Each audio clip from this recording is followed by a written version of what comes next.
Again to my channel. Last time हमने 2020 के जो जैम में क्वेश्चन पूछे गए थे उन सबको हम सॉल्व कर चुके हैं और आपने देखा भी, बहुत अप्रिशिएशन भी किया। इसी की तर्ज पे 2019 में जितने भी क्वेश्चन जैम के आए हैं हम उसको इस सीरीज में कवर करेंगे पार्ट्स बाय पार्ट्स। पहले एमसीक्यू किया जाएगा, फिर एमएसक्यू, फिर जो लास्ट में बचेगा नेट उसको हम सॉल्व करेंगे। और उसी तरह हम 2019 में जितने भी जैम में क्वेश्चन पूछे गए उन सबको हम सॉल्व करेंगे विद एक्सप्लेनेशन। तो बगैर कोई टाइम वेस्ट किए चलिए स्टार्ट करते हैं कॉन्फिडेंट लर्निंग।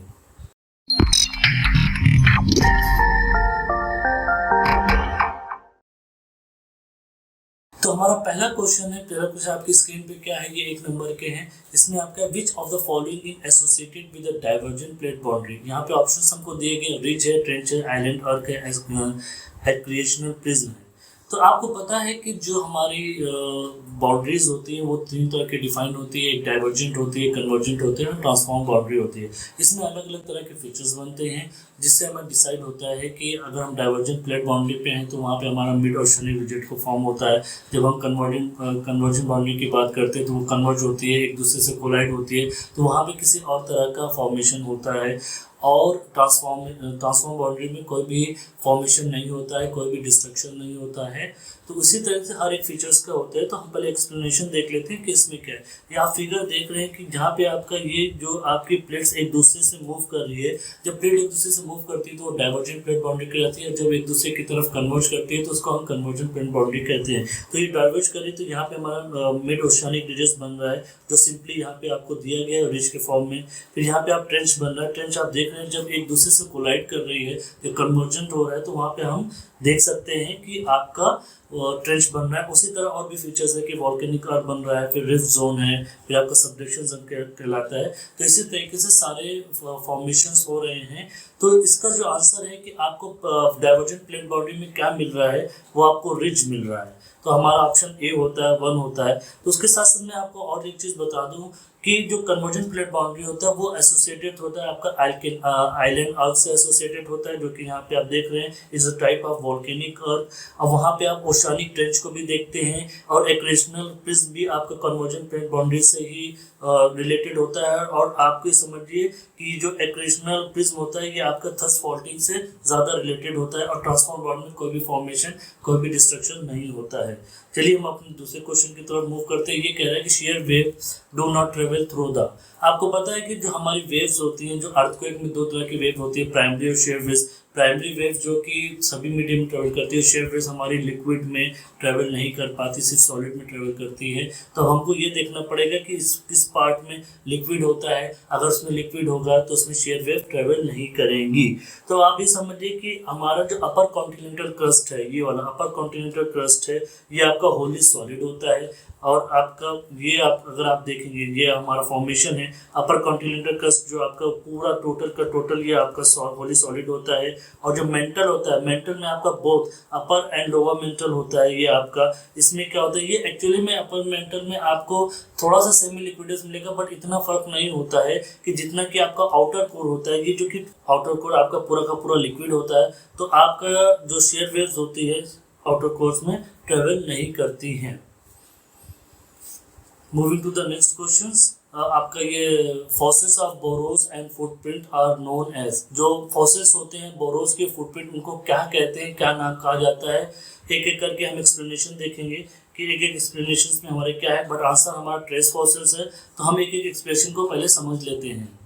अब आप देखिए कि जो ट्रेस फॉसिल की डिफिनेशन है, व्हाट इज ट्रेस फॉसिल्स। इसमें क्या होता है, they are biogenic sedimentary structure that record biological activities for such as burrowing, walking and feeding. इस आल मतलब जो आपका बोरो होता है या फीडिंग होता है, वॉकिंग होता है, उनके जो ट्रेसेस होते हैं, बायोलॉजिकल एक्टिविटीज होती है, वो आपके ट्रेस फॉसिल के फॉर्म में रिकॉर्ड हो जाती है। अब हम स्यूडो फॉसिल्स की बात करते हैं। Pseudo fossils are inorganic object और मार्किंग और impressions that are mistaken for fossil. ये एक्चुअल में फॉसिल नहीं होते, बट ये मतलब स्यूडो होते हैं। मतलब एक तरीके से आप फॉल्स अलार्म जिसको बोला जाता है, तो उस तरीके के स्यूडो फॉसिल्स को आप, फॉसिल्स तो नहीं होता बट वो आपको ऐसा माना जाता है कि फॉसिल्स की तरह बिहेव कर रहे हैं। जस्ट लाइक एक एग्जाम्पल होता है आपका पायराइट डिस्क जो होती है। Pyrite disc is sometime it will mistaken as a fossil but it is a pseudo fossil.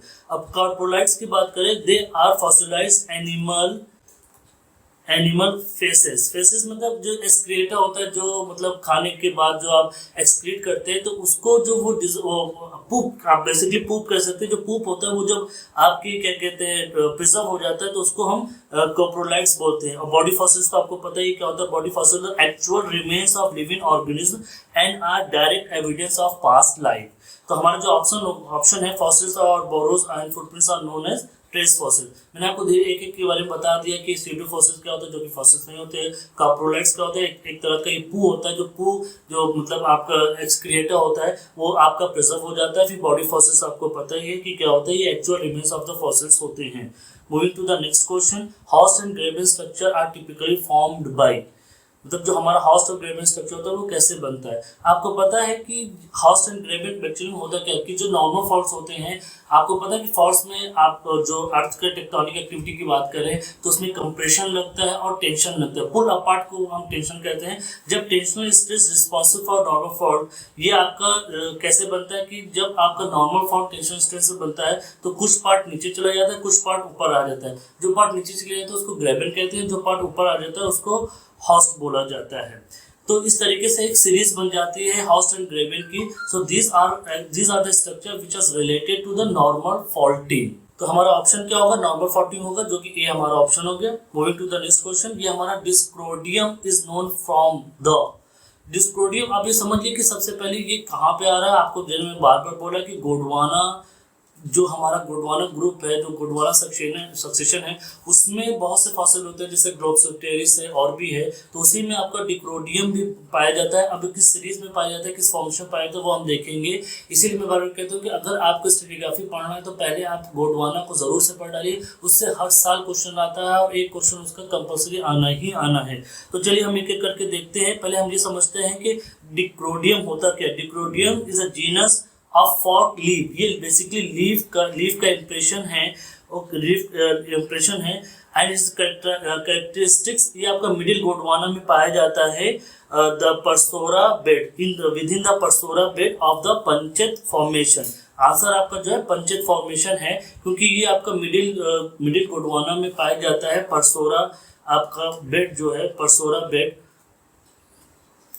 Bed जो कि हमारा पंचेत में है उसमें पाया जाता है। अब आप ये समझ लीजिए, जब आप गोंडवाना की हिस्ट्री के बारे में पढ़ेंगे तो उसमें आपको देखने को मिलेगा कि आपका जो गोंडवाना डिपॉजिट है वो अलग अलग बेसिस में डिपॉजिट हुआ। जैसे दामोदर वैली हो गया, जिसको राजमहल हिल भी बोलते हैं, सतपुरा रेंज में हो गया, सोन महानदी में हो गया, फिर गोदावरी में हो गया। तो उसमें अलग अलग में एक एक इक्विवेलेंट होता है। तो आपका ये जो पंचित फॉर्मेशन है ये वाला, ये आपका राजमहल हिल दामोदर वैली में आ रहा है, और आपका रानीगंज फॉर्मेशन भी जो है वो इसी में आ रहा है। इसके इक्विवेलेंट जो आपके ये आपका पंचमरी और देनवा है, ये आपके सतपुरा रीजन, सतपुरा बेसिन जो है उसमें डिपॉजिट हुआ है आपका in the formation of coal. तो इसमें आप देख रहे हैं कि ये जो कैरेक्टरिस्टिक्स है डिक्रोडियम का, ये आपका कहाँ पाया जाता है, आपका पंचित फॉर्मेशन में पाया जाता है। तो हमारा आंसर पंचित फॉर्मेशन हो गया। मैंने आपको एक एक एक्सप्लेनेशन बता दिया, और डिटेल में आपको और क्वेश्चंस को सॉल्व करने के लिए गोंडवाना सक्सेशन कायदे से, चाहे आप MS कृष्ण से पढ़ना चाहे तो पढ़ लीजिए, या फिर किसी और बुक से पढ़ना चाहे तो पढ़ लीजिए, बट उसको कायदे से अच्छे से पढ़ लिए तो ताकि आपका एक क्वेश्चन कम से कम जब में ना छूटे।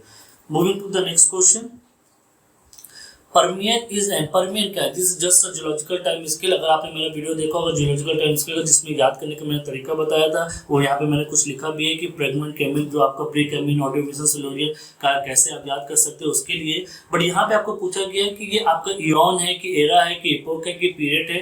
अब यहाँ पे समझ लीजिए कि ये जो आपका प्री केमिन या फेनोजोइक है वो इयॉन की कैटेगरी में आता है। उसके बाद आपका हेडेन, आर्कियन, प्रोटोजोइक, फिर पैलेयोजोइक, मेसोजोइक, इयोसिन, ये आपका एरा आता है। तो पीरियड्स हैं आपके, वो आपके छोटे छोटे पार्ट में कैम्ब्रियम, ऑर्डोविशियन, उसके बाद भी जो पार्टीशंस आपके हुए ये इपोक में कहलाते हैं। तो हमारा आंसर क्या होना चाहिए कि जो परमियन है वो परमियन हमारा क्या है, वो पीरियड में कहलाता है। तो पीरियड्स हमारा सही आंसर है यहाँ पे। और आपको मेरा वीडियो अगर GTS में जो कि जियोलॉजिकल टाइम स्केल में किया है, जिसमें आपको सक्सेशन तो याद हो ही जाएगा, उसके साथ उसका टाइम भी याद रहेगा, तो वीडियो को भी जरूर जाके देखें। Moving to the next question, what is polymorphic minerals है?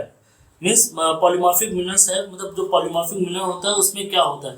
अब यहाँ पे आप इसको दो पार्ट में करिए, poly means many, morph means आपका स्ट्रक्चर कह सकते हैं, मॉर्फोलॉजी जिसको कहा जाता है, मतलब स्ट्रक्चर या फेस, जो भी आप कहना चाहें जिस तरीके से। तो पॉलीमॉर्फ जिसमें बहुत से फेस हो, इसका मतलब क्या होगा कि different crystals form and identical composition as the name suggest, तरीके से हमारा आंसर ए हो जाता है। Now moving to the next question, turbidities commonly form in, see इसका भी एक्सप्लेनेशन देख सकते हैं। Turbidities are sedimentary gravity, ये turbidity current क्या होता है, are sediments gravity flow that transport sandy and silty sand into deep water environment। देखिए तो कहाँ पे आता है turbidity commonly form in where deep marine environment, यहाँ पे आप डीप वाटर का मतलब डीप मरीन इन्वायरमेंट, तो आपका आंसर बी होगा। Apart from marine environment turbidity current are also associated with, मतलब लेक में भी थोड़ा बहुत टर्बिडिटी करंट आप देख सकते हैं, but mainly it is related to deep marine environment. तो इस तरीके से हमारा आंसर होता है B, deep marine environment. Now moving to the next question, which of the following is the fundamental constituent of humic coal? अब आप यहाँ पे समझ लिए कि humic coal का जो डायरेक्टली आंसर आप दे सकते हैं यहाँ पे मिसरल, बट इसका एक्सप्लेनेशन थोड़ा सा देख लेते हैं कि एक्सप्लेनेशन में क्या होता है। Macerals are the fundamental constituents of humic coal, ये आप सब जानते हैं। Maceral can be defined as the microscopic recognizable constituents of coal analogous to minerals in rock. जिस तरह रॉक में आपके मिनरल्स पाए जाते हैं छोटे छोटे, उसी तरह कोल में, ह्यूमिक कोल में आपका मिसरल पाए जाते हैं। यहाँ पे हमारे 3 तरह के मिसरल होते हैं, अगर आप उसको डिफाइन करना चाहें तो एक होता है इंटरटिनाइट, दूसरा होता है आपका विट्रिनाइट, और लास्ट में होता है लिप्टिनाइट। इसको हम एक्सिनाइट भी बोलते हैं। चलिए हम पता कर लेते हैं what is lithotype. Lithotype are the microscopically recognizable bands, ये बैंड्स होते हैं ह्यूमिक कोल में। ये आपके 3 तरह के होते हैं, इसमें भी हम बात करते हैं। ये आपका विट्रेन होते हैं, उसके बाद आपका क्लेरेन होते हैं, फिर ड्यूरेन होते हैं, और 4 होते हैं इसमें, और फ्यूजरेन होते हैं। तो ये आपका लिथो टाइप्स हो गए। इसमें केरोजिन तो आप जानते हैं क्या होता है, it is not found in coal, it is found in petrol, so it is not related to humic coal। तो हमारा आंसर है मिसरल।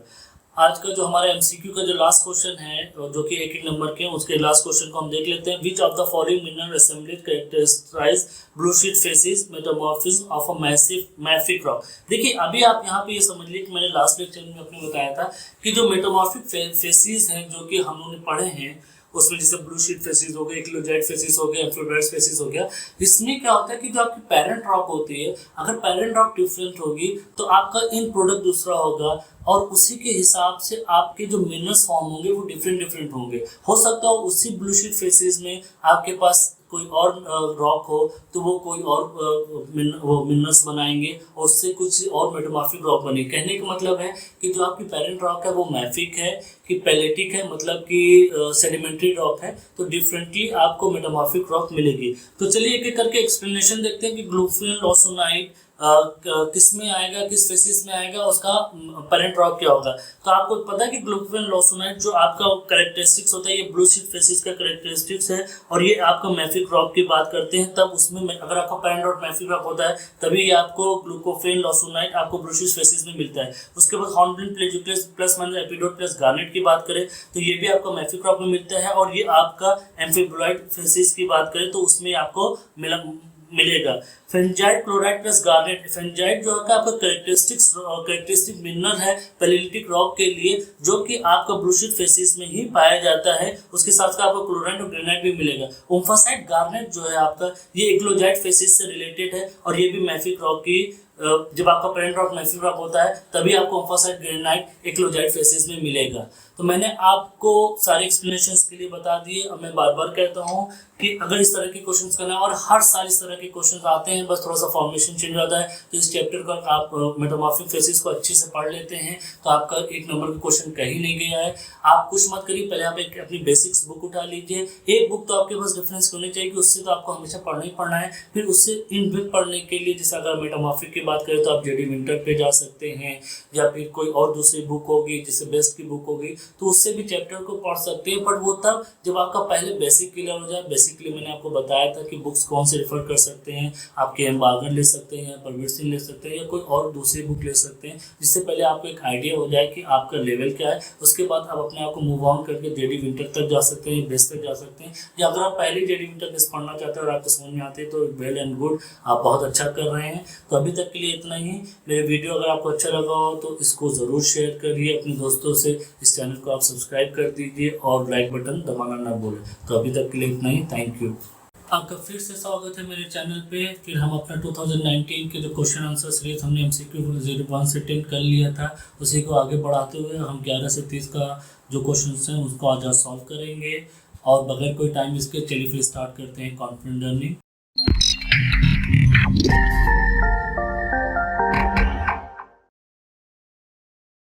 तो हमने अपने जो हमारा पिछला वीडियो था जो कि आपने देख लिया होगा, जिसमें 1 से 10 तक क्वेश्चन को सॉल्व कर चुके हैं हम, उसके आगे प्रोसीड करते हैं। तो आज देखते हैं कि हमारा पहला क्वेश्चन जो MCQ में है, जो कि 2 नंबर के होते हैं। अभी उसमें पहला क्वेश्चन क्या है, match the geometrical feature in group 1 with the corresponding environment in group 2। हमारे पास कुछ ज्योमेट्रिकल फीचर दिए गए हैं, जैसे स्कार हो गया, नेचुरल लिवी हो गया, चेन रिज हो गया, प्लग डोम हो गया। How it is related to the beach volcanic glacier flow. हम एक एक करके देखेंगे कि स्कार क्या होता है, नेचुरल लिवी क्या होता है। उसके बाद आपको खुद ही पता चल जाएगा कि ऑप्शन कौन से होने चाहिए। तो चलिए एक एक करके हम देखना स्टार्ट करते हैं कि हमारा स्कार क्या है। Esker is are long sinuous. जो साइनस आपका, साइनस मतलब स्नेक शेप्स होता है, ridges of glacier drift form by deposition from a stream that flowed on beneath और विद इन अ ग्लेशियर। जो स्कार होता है ये आपका बेसिकली ग्लेशियर से रिलेटेड होता है। तो आपका पी का आंसर हो गया, आपका 3 हो गया, जिसमें आप देख रहे हैं कि ए और बी ऑप्शन हो सकता है, ये ऑप्शंस नहीं हो सकते। तो अभी हमारे पास 2 ऑप्शन हो गए, ए और बी। उसके बाद हम देखते हैं कि और क्या है। अब आपको ये बता दो कि स्कार जो है ये आयरिश वर्ड है, जो कि आपके लेसिया, ये आपका LESCIR से ड्राइव हुआ है, जिसका मतलब होता है रिच और elevation.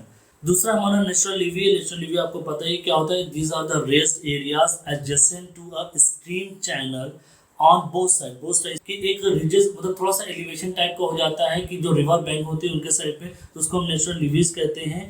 That is produced by the frequent flooding and over bank deposit. जैसे मैंने बोला कि रिवर के बैंक के बगल में बहुत से थोड़ा थोड़ा सा ऊपर बन जाता है, उसको हम नेचुरल लिवीज कहते हैं। तो it is related to your fluvial activity. So हमारा नेचुरल का जो होगा वो आपका 4 हो गया।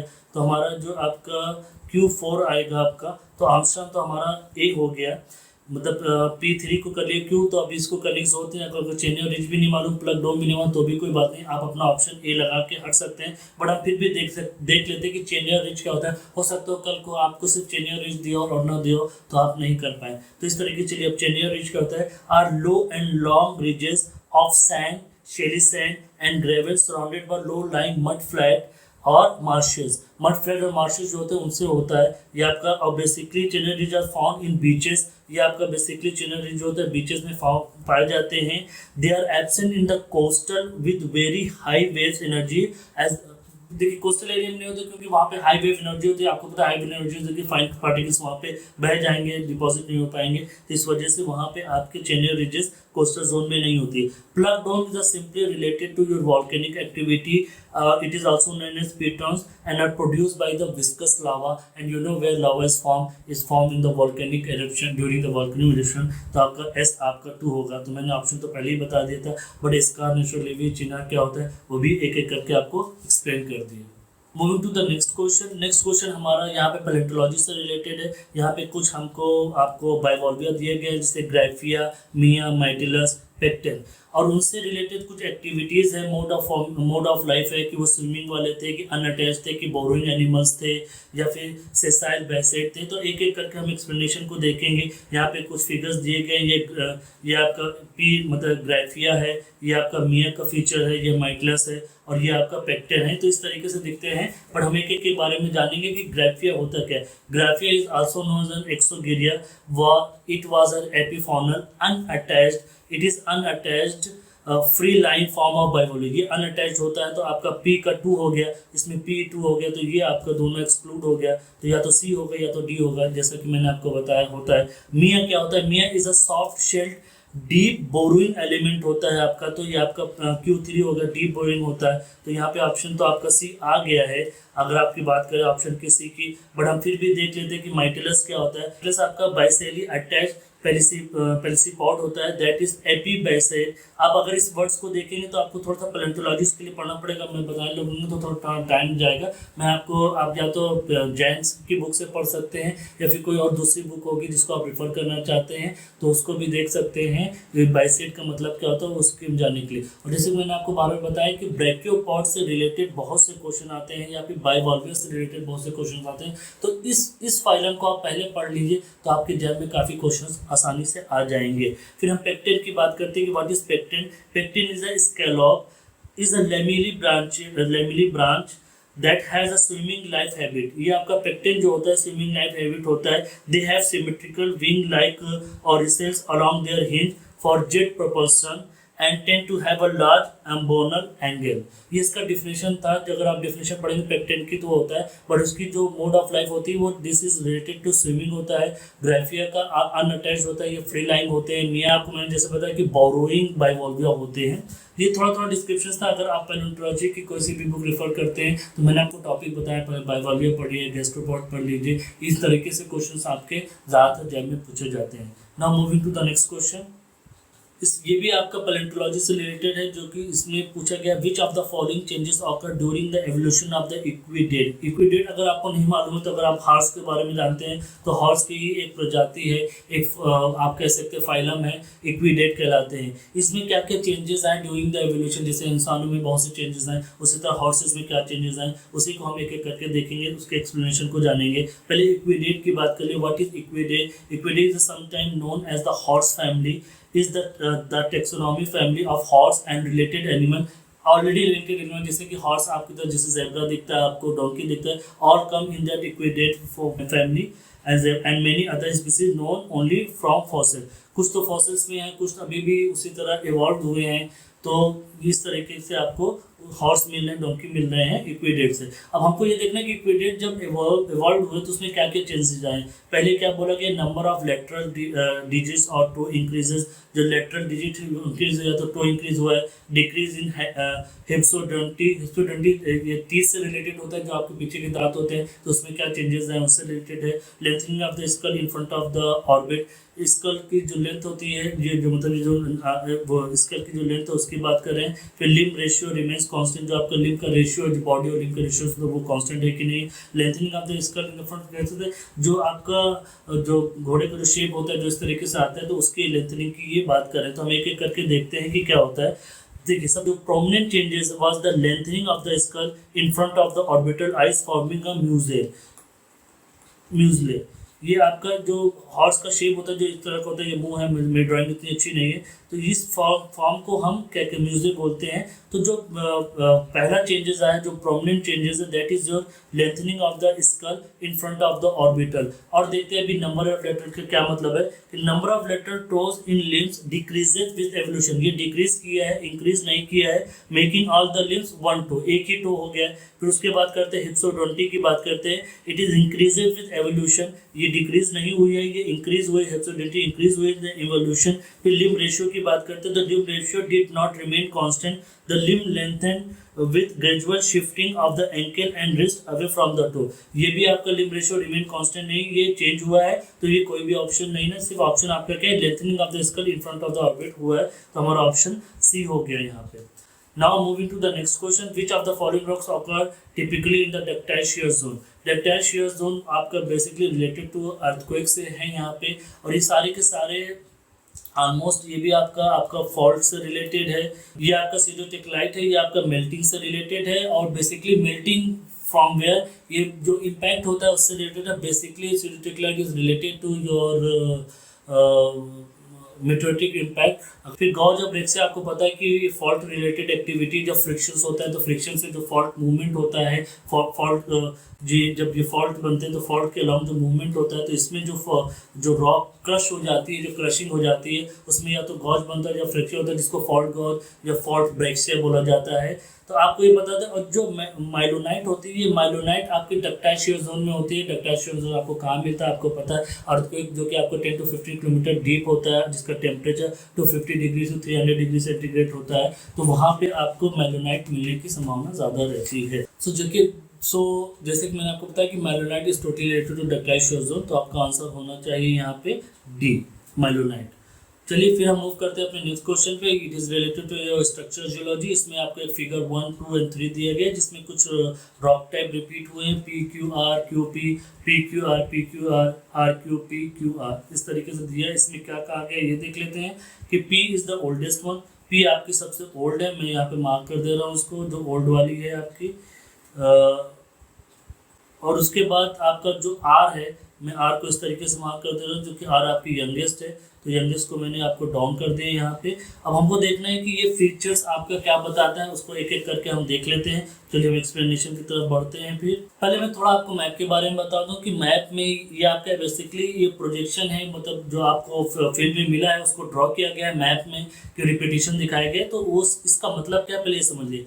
On a map, a fold is generally recognized by symmetrical repetition। आपको पता है कि जो फोल्ड होगा, अगर आप मैप में ड्रॉ करेंगे तो उसमें लेयर का रिपीटिशन होगा, वो भी सिमेट्रिकल होगा, कि ए बी सी, फिर आपका बी सी ए, इस तरीके से। मतलब कि आप ये समझ लीजिए कि ये आपके लेयर है, अगर आप इसको फोल्ड करते हैं और यहाँ से यहाँ तक चलते हैं, तो जो पहली लेयर आपकी आएगी, उसके बाद आपको फिर वो दूसरी तरफ मिलेगी आपकी लेयर। जब इस तरीके से करते हैं, अब आप यहाँ से एक सेक्शन बनाते हैं, तो आपका पी यहाँ पे है, तो आपको पी यहाँ पे भी मिलेगा, ये क्यू यहाँ पे है तो ये क्यू यहाँ पे मिलेगा, ये आर यहाँ पे तो ये आर यहाँ पे मिलेगा। तो इसको अगर आप ड्रॉ करते हैं तो रिपीटेशन स्टार्ट होगा। तो आपका फॉल्ट में रिपीटेशन होता है, जैसे कि हमने बताया कि फॉल्ट भी रिपीटेशन शो करते हैं, बट वो असिमेट्रिक होती है, वो सिमेट्रिक नहीं होता है। उसमें कुछ आपके जो लेयर्स होती हैं, जो रॉक होते हैं, वो ज़रूरी नहीं है कि सिमेट्रिकल हो, वो असिमेट्रिक होती है। तो एक एक फिगर को हम देखते हैं। यहाँ पे क्या, यहाँ पे आप जब देख रहे हैं कि ये क्या है, P Q R Q P, मतलब ये आपका पहले पी आया, फिर क्यू आया, फिर ए आर आया, इसका मतलब ये आपका फोल्ड बना रहा है। जैसे कि मैंने आपको बताया कि ये फोल्ड बन रहा है, और इसमें जो आर जो कि आपकी यंगर रॉक है, ये कोर की तरफ है। जब अगर ये कोर की तरफ है तो ये क्या रिप्रेजेंट कर रहा है आपको पता है, अगर ये कोर की तरफ है तो ये रिप्रेजेंट करेगा सिंक लाइन, आपको रिप्रेजेंट करेगा, जिसमें आपको पता है कि जो यंगर रॉक होती है वो कोर की तरफ होती है, तो ये सिंक लाइन है। तो पहला ऑप्शन हमारा सिंक लाइन का हो गया, और ये होगा या तो ये ए बी होगा या तो डी होगा अभी तक के लिए। अब हम दूसरे फिगर की बात करते हैं। उससे पहले हम ये थर्ड की बात कर लेते हैं, क्योंकि यहाँ पे भी आप देख रहे हैं कि यहाँ पे भी रिपीटेशन है, ये आर क्यू पी, फिर पी, मतलब R Q P Q R है। यहाँ पे आप देख रहे हैं कि ये आर आर से रिलेटेड है, क्यू क्यू से, ये भी आपका फोल्ड बना रहा है। बट इसमें आप क्या देख रहे हैं, जो ओल्डेस्ट रॉक है वो इनसाइड है, इनसाइड कोर में है, कोर में है, तो ये क्या होगा, ये एंटीक्लाइन होगा। तो इन दोनों ऑप्शन में अभी हमारा थर्ड क्या है, थर्ड आपका एंटीक्लाइन होना चाहिए, तो हमारा आंसर तो डी हो गया। तो सिंपली से आप डी लगा सकते हैं। और ये आपका जो है, इसमें रिपीटिशन है बट असिमेट्रिक है, सिमेट्री नहीं है, जरा सा भी सिमेट्रिकल नहीं है, तो ये आपका फॉल्ट होगा। तो आपका ऑप्शन होना चाहिए डी। यहाँ पे आप सिंपली इसको टिक कर सकते हैं। अभी थोड़ा सा और एक्सप्लेनेशन में दे देता हूँ। यहाँ पे आपको डिफॉर्मेशन के बारे में जैसे बता रहा था कि फोल्ड अगर बन रहा है तो कोर में हमारा यंगर रॉक है और ओल्डर रॉक है, तो उसके हिसाब से क्या होना चाहिए। आप देख रहे हैं जब हमारे पास कोर में आपका यहाँ पे ये कोर है, फोल्ड का कोर है, तो अगर यहाँ पे ओल्डर रॉक होता है तो वहाँ पे एंटीक्लाइन बनता है और इस इंक्लाइन बनता है। कोई भी स्ट्रक्चर जियोलॉजी बुक उठा लेंगे तो आपको एकदम सिंपली से इसमें पता चल जाएगा। चाहे आप पी के मुखर्जी उठा लें या डेविस, कोई भी बुक रेफर करते हैं तो इसमें से आपको डिटेल में पता चल जाएगा कि फॉल्ट को कैसे क्लासीफाई करते हैं। बहुत तरह होती है। जब आप उसको पढ़िएगा तो प्लीज़ आराम से क्लासिफिकेशन ज़रूर पढ़ लीजिएगा, कि उससे एक क्वेश्चन जैम में ज़रूर पूछा जाता है। Moving to the next question, हमारा 16वां क्वेश्चन है, the figure shows stereographic projection of the axial plane and the hinge line. यहाँ पे हमारा एक फोल्ड है, फोल्ड का एक्सियल प्लेन और हिंज लाइन यहाँ पे हमको दिखाया गया कि एक्सियल प्लेन कैसे पास हो रहा है। तो ये किस तरह का फोल्ड होना चाहिए उसमें हम देखेंगे। इससे हम कैसे निकालते हैं, आपको पता होना चाहिए कि कुछ डिफरेंशंस होती हैं। अगर हमको एंगल पता चल जाए कि क्या एंगल बना रहा है, क्या एटीट्यूड है, और जो कि हमको हिस्टोरियोग्राफी प्रोजेक्शन से पता चल जाएगा, तो हम बता सकते हैं कि फोल्ड हमारा क्या है, किस तरीके से। उससे पहले मैं थोड़ा सा आपको स्टूडेंट के बारे में बता दूं कि स्टूडेंट में किस तरह के फीचर्स होते हैं। आप देखिए जो भी वर्टिकल प्लेन होता है आपका स्टूडेंट में, उसको हम कैसे रिप्रेजेंट करते हैं, एक लाइन से प्रेजेंट करते हैं जो कि आपके सेंटर से पास होकर जाती है। तो इससे हमें पता चलता है कि ये हमारा वर्टिकल प्लेन है। वर्टिकल प्लेन मतलब इसका डिग्री जो है वो 90 डिग्री है। तो ये हमारा जो एक्सियल प्लेन है जो कि पास कर रहा है ये आपका सेंटर से, तो ये वर्टिकल प्लेन है। अगर ये वर्टिकल प्लेन है इसका मतलब ये क्या होगा, आप ये समझ लीजिए आपका अपराइट फोल्ड होगा कि बाय डेफिनेशन है कि जब dip of the axial plane is equal to 90 degree है, यहाँ पे आपको 90 डिग्री पता चले क्योंकि वर्टिकल प्लेन है, तो इसको अपराइट फोल्ड भी बोलते हैं। अब उसके बाद दूसरी चीज क्या दिया गया, यहाँ पे आपको हिंज लाइन दिया गया है। Hinge line of the fold is plotted in the periphery, यहाँ पेरीफेरी में प्लॉट किया गया है। तो इसका मतलब क्या होगा, पेरीफेरी में प्लॉट किया गया, ये आपको पता है कि ये आपका 90 डिग्री होता है। अगर आपने ड्रॉ किया हो यहाँ पे इस तरीके से होता है तो ये 0 होता है। जो पेरीफेरी होता है उसका आप 0 डिग्री होता है। इसका मतलब हिंज लाइन का जो एंगल है वो 0 है। इसका मतलब ये नॉन प्लंजिंग है, ये प्लंज नहीं कर रहा है। तो नॉन प्लंजिंग की बात हो रही है यहाँ पे। तो इसका मतलब क्या होगा, ये अपराइट नॉन प्लंजिंग की बात हम कर रहे हैं। यहाँ पे जो आपका फोल्ड है वो अपराइट है क्योंकि एक्सियल प्लेन वर्टिकल डिग्री है और ये पेरीफेरी पे प्लॉट हुआ है हिंज लाइन। इसका मतलब जो हिंज लाइन है आपकी वो वर्टिकल से जो एंगल बना रहे हो 0 डिग्री बता रहा है। इसका मतलब वो प्लंज नहीं कर रहा है, नॉन प्लंजिंग है। हमारा आंसर 16 का बी होगा। ये इस तरीके से भी आप देख सकते हैं, ये हमारा क्लासिफिकेशन है। इस क्लासिफिकेशन चार्ट में आप देखेंगे तो आराम से निकाल सकते हैं। बेसिकली मैं आपको रिफर करूंगा कि आप इस क्लासिफिकेशन को याद कर लिए क्योंकि ये डायग्राम आपको एग्जाम में नहीं मिलेगा। ये मैंने सिर्फ आपको फैसिलिटेट करने के लिए दिखाया है कि किस तरीके से आप ऑप्शंस को टिक मार सकते हैं। बट मैं आपको कहूँगा, रिफर करूंगा कि सारी डेफिनेशन याद कर लिए, तो इससे आपको 1 या 2 नंबर के क्वेश्चन मिल ही जाते हैं। चलिए moving to the next question. हमारा 17 क्वेश्चन भी आपका स्ट्रक्चर जियोलॉजी से रिलेटेड है, बट समहाउ इसमें थोड़ा सा सेडिमेंटोलॉजी भी रिलेटेड है। वो कैसे है मैं आपको बताऊंगा। Figure X and Y shows profile sections of the fold traced by 2 cross bed. यहाँ पे क्रॉस बेड आ गया, सैंडस्टोन में क्रॉस बेडिंग की बात हो रही है, इसीलिए मैंने कहा कि ये सेडिमेंटोलॉजी से भी रिलेटेड है। Which one of the following is the correct interpretation. इसमें करेक्ट इंटरप्रिटेशन क्या है, यहाँ पे आप समझिए क्रॉस बेडिंग है। अगर आपने देखा हो तो क्रॉस बेडिंग जो हम बनाते हैं इस तरीके से आपकी क्रॉस बेडिंग बनती जाती है। अगर आपको याद हो, अगर आपने सेडिमेंटरी की सेन गुप्ता की बुक पढ़ी हो जिसमें सेडिमेंटरी स्ट्रक्चर के बारे में बात करते हैं, तो इस तरीके से क्रॉस बेड बनता है। इसमें क्या हो रहा है, ये आपका एक्स है और ये वाई है। आपको पता है एंटीक्लाइन क्या होता है, सिंक्लाइन क्या होता है, मैं नहीं बताने जा रहा हूँ। बट अभी हमको यहाँ पे देखना है कि किस तरीके से ये एंटीफॉर्म एंटीक्लाइन बना रहा है या एंटीफॉर्मल सिंक्लाइन बना रहा है, कि एंटीफॉर्मल एंटीक्लाइन बना रहा है या सिंफॉर्मल सिंक्लाइन बना रहा है। तो हमको एक एक करके उसके बारे में डिटेल में देखना पड़ेगा। चलिए अब यहाँ पे देखने वाली बात क्या है कि जो क्रॉस बेडिंग है it is very important way of structure. इससे आपको पता चलता है कि जो आपके जंगल सेक्शन है कि वो टॉप पे हैं कि नहीं। अगर कोई मॉडिफिकेशन हुआ है, कोई टेक्टोनिक एक्टिविटी हुई है, तो इससे आपको ये पता चल जाता है कि जो आपकी जंगल बेड है वो अप डायरेक्शन में होगी कि ओवरटर्न होगी। वो कैसे पता चलता है कि जब भी आपका ये अब डिपॉजिट होता है, यहाँ पे आप ये देख रहे हैं ये जो टेंजेंट बना रहा है, यहाँ से आप देख रहे हैं टेंजेंट बना रहा है और यहाँ पे ये ट्रंकेट हो रहा है। तो ट्रंकेट हमेशा टॉप पे होता है और ये बॉटम में आपका हमेशा टेंजेंट होता है। जैसे कि आप यहाँ पे देख रहे हैं कि ये आपका टेंजेंट बना रहा है तो ये आपका बॉटम हो गया। यहाँ पे टेंजेंट बना रहा है तो ये बॉटम हो गया। यहाँ ट्रंकेट हो रहा है तो ये आपका टॉप हो गया। यहाँ पे ट्रंकेट हो रहा है तो ये आपका टॉप हो गया। अब आप यहाँ पे देखिए, अगर ये टॉप हो रहा है तो यहाँ पे आपका यंगर होगा और ये आपका अगर टॉप हो रहा है तो ये आपका यंगर होगा। अब आप यहाँ पे देख रहे हैं कि ये कोर है। ये कोर की डायरेक्शंस की बात करें, ये आपका कोर है। जैसे कि मैंने आपको बताया था कि अगर फोल्ड बनता है तो ये जो इनसाइड है इसको हम कोर बोलते हैं। तो रॉक कैसे मूव कर रही है, तो कोर के रिस्पेक्ट में अगर यंगर रॉक और ओल्डर रॉक होता है तो उसी के हिसाब से एंटीक्लाइन और सिंक्लाइन डिफाइन होता है। अब यहाँ पे देखिए कि एंटीफॉर्म और सिंफॉर्म क्यों है, कि यहाँ पे जो आपकी बेड्स है ये आपके अपोजिट डायरेक्शंस में है और जबकि इसमें जो बेड्स है वो इनसाइड है टुवर्ड्स द डायरेक्शन में। तो ये आपका एंटीफॉर्म हो गया, एंटीफॉर्म फोल्ड हो गया और ये आपका सिंफॉर्म फोल्ड हो गया। और जैसे कि मैंने आपको बताया कि यहाँ पे आपका ये जहाँ पे ये ट्रंकेट जहाँ पे टेंजेंट बनाता है, जिस तरह यहाँ पे टेंजेंट बना है तो ये बॉटम पार्ट हो गया और ये आपका टॉप पार्ट हो गया। टॉप पार्ट में हमेशा आपकी यंगर रॉक होगी। इसका मतलब यहाँ पे यंगर रॉक इनसाइड है, इनसाइड द कोर है। तो ये आपका क्या बना रहा है, आपका इनसाइड है तो आपका क्या बना रहा है, सिंक्लाइन बना रहा है। ये आपका एंटीफॉर्म सिंक्लाइन बना रहा है। इसी तरह आप देखें यहाँ पे जो आपका ये टेंजेंट पार्ट है, इसका मतलब यहाँ पे ओल्डर रॉक होगी। ओल्डर रॉक आपकी कोर की तरफ है तो ये क्या बनाएगा, एंटीक्लाइन। तो ये आपका पहला फीचर क्या है, आपका सिंफॉर्म एंटीक्लाइन। तो ये x आपका हो गया एंटी फॉर्म, तो एंटी फॉर्म सिंक्लाइन हो गया, और y आपका हो गया सिन फ्रॉम एंटीक्लाइन हो गया। इसका मतलब आपका ऑप्शन डी होगा। तो यहाँ पे आपको थोड़ा सा सेडिमेंटोलॉजी और स्ट्रक्चर दोनों को मिला के क्या करना पड़ेगा। मैंने कहा, मैं जैसे मैं बार बार कह रहा हूँ कि पहले आप फोल्ड के बारे में अच्छे से पढ़ लिए कि अगर आपका जो कोर में अगर न्यू रॉक होगी तो उसको क्या कहते हैं, अगर ओल्डर रॉक होगी तो उसको क्या कहेंगे।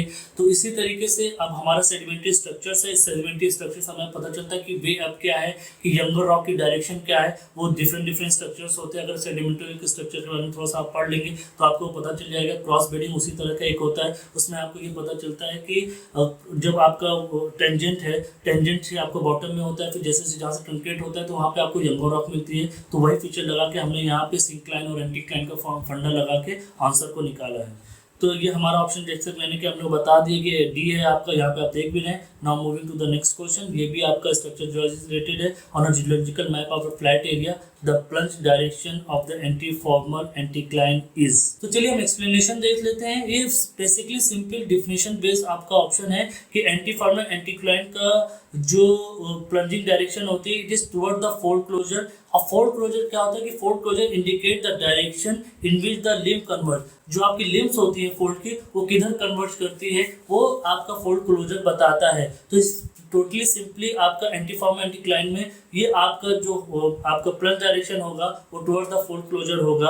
और अगर आप दूसरा बात करें सिनफॉर्मल सिंक्लाइन में इसका अपोजिट होगा, वो अपोजिट डायरेक्शन में होगा। तो टोटली ये क्वेश्चन आपका डिफिनेशन बेस्ड था, जिसका ऑप्शन आपका ए हो गया। और ज़्यादा डिटेल में हम नहीं जा रहे हैं, आपको ये आपका option towards the fold closures होंगे। बेसिकली आप ये समझिए कुछ चीज़ें आपको डिफिनेशन बेस्ड मिलेंगी जेम में, और बहुत से क्वेश्चन आपको डिफिनेशन बेस्ड ही हैं।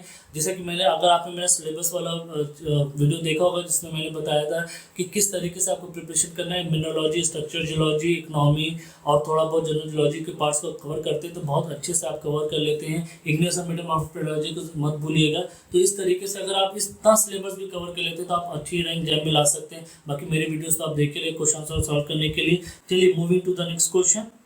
ये हमारा क्वेश्चन क्या कहता है, ये स्ट्रेटिग्राफी से रिलेटेड क्वेश्चन है। Match the Precambrian litho unit in group 1 with corresponding craton. जो आपके जो भी इंडियंस में क्रेटॉन है वो आपको अरावली, बस्तर, धारवाड़, सिंहभूम, उससे हमको यहाँ पे ग्रुप्स जो कि उसमें रॉक पाए जाते हैं उनकी बात करते हैं। तो आपको जैसे पता हो कि Kolhan group it is directly related to your Singhbhum. Basically जैसे मैंने आपको बताया, एक्सप्लेनेशन देख लेते हैं। यहाँ पे कोलन ग्रुप आपका सिंहभूम से रिलेटेड है, डेबराई आपका अरेवली से रिलेटेड है। तो यहाँ पे आपको P आपको 3 मिल गया, तो P3 हमारा ये है, तो ये हमारा एक्सक्लूड हो गया। तो B और C में से एक ऑप्शन होगा। डेब्री ग्रुप आपको जैसे मैंने बताया अरावली से रिलेटेड है, तो Q आपका 1 हो गया, तो ऑप्शन तो हमारा C हो गया। बट और भी देते हैं, बाबा बुदन ग्रुप किस में आता है और सुकमा किस में आता है, ये भी देख लेते हैं। बाबा बुदन ग्रुप आपका धारवाड़ से रिलेटेड है और सुकमा आपका बस्तर से रिलेटेड है। ये basically pure stratigraphy related questions थे। आपको स्ट्रेटिग्राफी के जो मैंने पार्ट का गोंडवाना के बाद आप पहले थोड़ा बहुत क्रेटन के बारे में पढ़ लीजिए, तो आपका जेम में बहुत अच्छी रैंक आ सकती है। चलिए moving to the next question. यहाँ पे ये आपका मिनरोलॉजी से रिलेटेड है। इसमें कुछ फीचर्स दिए गए हैं। यहाँ पे आपसे पूछा गया है कि the historical procession given below represent, ये क्या रिप्रेजेंट करता है। अब यहाँ पे ये समझ लीजिए कि थोड़ा क्लासिकल क्वेश्चन है इसमें। यहाँ पे ये जो सिंबल है उसके अपने अपने मतलब हैं और वो मतलब डिफाइन करते हैं कि ये किस क्लास में आता है। जो हमारे 7 क्लास हैं उन 7 क्लास में भी सब क्लास है, तो उसमें बहुत से सिम्बल्स होते हैं। उन सिम्बल्स के तहत ये बनाए जाते हैं। जैसे कि मैंने कुछ बना के रखा है यहाँ पे सॉर्ट आउट करके कि ये अलग अलग क्लासेस को डिफाइन करते हैं, उसमें भी सब क्लासेस को डिफाइन करते हैं। तो ये किस क्लास को डिफाइन करता है उसको हम डिटेल में देखते हैं। तो एक्सप्लेनेशन की बात करते हैं। यहाँ पे एक्सप्लेनेशन क्या है, चलिए आइए देखते हैं। देखिए ये हिस्टोग्राफिक प्रोजेक्शन दिया है, इसमें आपको ये हेक्सागोनल दिया गया है जो कि होलो है और ये ट्रायंगल जो कि सॉलिड है। जब हेक्सागोनल आपका सॉलिड होता है तो ये आपका 6 फोल्ड एक्सिस को डोनेट करता है, और जब ये आपका सॉलिड नहीं होता, होलो होता है और इसके अंदर जब ट्रायंगल होता है तो ये 6 बार को डोनेट करता है। और आपको पता है 6 बार का मतलब क्या होता है। 6 bar is equivalent to 3/m। आपको पता है 3/m point group has a 3 fold axis of symmetry at C axis and 1 mirror. ये आपका क्या है, 3 fold axis of symmetry and 1 mirror planar perpendicular to the C axis. ये इसका मतलब होता है। 3m की अगर आप डेफिनेशन देखते हैं तो इसका मतलब ये होता है। अब ये 3 फोल्ड एक्सिस की बात कर रहे हैं तो ये किसको इंडिकेट करेगा, 3 की बात करें तो ट्राइगोनल को रिप्रेजेंट करेगा, और बेसिकली 3/m की बात करें तो अगर आप चार्ट में देखेंगे तो ट्राइगोनल डाई पिरामिड को रिप्रेजेंट करता है बेसिकली। तो ये फिगर पूरा का पूरा आपका ट्राइगोनल डाई पिरामिड को रिप्रेजेंट कर रहा है। अब बाय कन्वेंशनल साइड आपको मैं थोड़ा सा डिटेल में बता दूं कि solid dot indicate a face. यहाँ पे जो सॉलिड डॉट है ये फेस को इंडिकेट करते हैं above the plane of stereographic projection, while a hollow dot, अगर होलो डॉट होता है indicate a face below the plane of stereographic projection. तो ये थोड़ा सा हिस्टोग्राफिक प्रोजेक्शन का ये थोड़ा डिटेल था कि सॉलिड का मतलब क्या हुआ, होलो का मतलब क्या हुआ। अगर आप इसको पढ़ना चाहते हैं तो आप दाना की बुक से पढ़ सकते हैं, उसमें थोड़ा डिस्क्रिप्टिव वे में दिया गया है कि सॉलिड बार, अगर सॉलिड हेक्सागोनल है तो उसका क्या मतलब है, अगर आपका होलो है तो उसका क्या मतलब है। तो उसके तर्ज पे आप ये क्वेश्चन सॉल्व कर सकते हैं, बट उसको पढ़ने में थोड़ा ज़्यादा टाइम लगेगा और मुझे अभी तक सिर्फ ये इसी तरह का एक क्वेश्चन मिला है। अगर आगे भी मिलता है और इसकी क्वांटिटी 3 से 4 होती है तब मैं आपको कहूँगा कि इसमें आप टाइम दीजिए, नहीं तो इसकी फ्रीक्वेंसी उतनी ज़्यादा नहीं है। बट अभी तक जो जितना भी मैंने एनालिसिस किए क्वेश्चन में तो अभी इसकी फ्रीक्वेंसी उतनी ज़्यादा नहीं मिली है। तो जब आपके पास टाइम बचता है तब इसको देखिए, क्योंकि इसको पढ़ने में आपको कुछ ज़्यादा टाइम लग सकता है। Welcome to my channel. हम आज देखेंगे कि जो हमारा MSQ 2019 का रह गया था आज उसको पूरा कर देंगे। तो बगैर कोई टाइम वेस्ट किए चलिए स्टार्ट करते हैं कॉन्फिडेंट लर्निंग।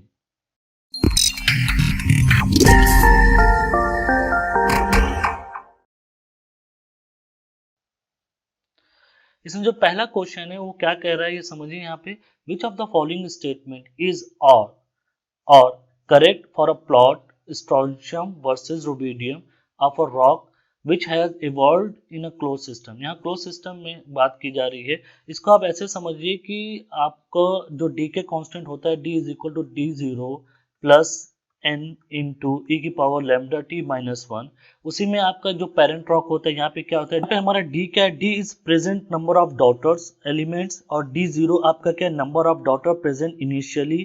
फिर उसके बाद आपका n क्या है, यहाँ पे n is the number of present parent currently and t is the time elapsed and then lambda is your decay constant. Rubidium and strontium की बात करते हैं तो इसमें क्या होता है कि अगर आप इसको लिखना चाहते हैं तो आप उसको कुछ इस तरीके से लिख सकते हैं। Strontium 87 divided by strontium 86 is equal to at time t strontium 86 divided by this at time 0 plus, फिर उसके बाद हम बात करते हैं यहाँ पे ये रुबिडियम आ जाता है हमारा यहाँ पे 87। अगर डी के कांस्टेंट की बात करते हैं तो ये सीरीज होती है, ये आपको याद करनी पड़ेगी, is equal lambda t minus 1।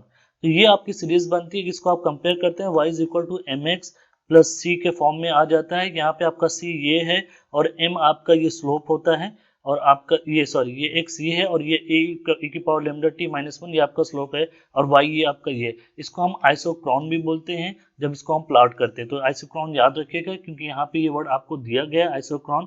जब आपका एक पेरेंट एलिमेंट से डीके होता है, डॉटर एलिमेंट बनता है, तो उसका आप वैल्यू स्ट्रोंशियम की वैल्यू जो डीके होती है उससे अगर आप कर्व खींचते हैं तो that curve is known as isochron. चलिए हम इसको डिटेल में जानने की कोशिश करते हैं कि इसका बेसिक फंडा क्या है और इसमें होता क्या है। उससे पहले हम थोड़ा थ्योरी की बात कर लेते हैं कि इसमें क्वेश्चन में एग्जाम के हिसाब से थोड़ा अच्छा क्वेश्चन है, इसको मेरे ख्याल से गेट में होना चाहिए था क्योंकि इसमें बहुत डिटेल नॉलेज की जरूरत पड़ रही है। अब इसका आप एक्सप्लेनेशन देखिए यहाँ पे। इसमें क्या क्या कहा जा रहा है कि rubidium is highly incompatible element. ये हाईली है as compared to strontium, strontium से फेयरली इनकम्पेटिबल है। This means that at partial, जैसी पार्शियल मेल्टिंग होगी तो रुबिडियम ज्यादा पार्टिसिपेट करेगा as compared to strontium.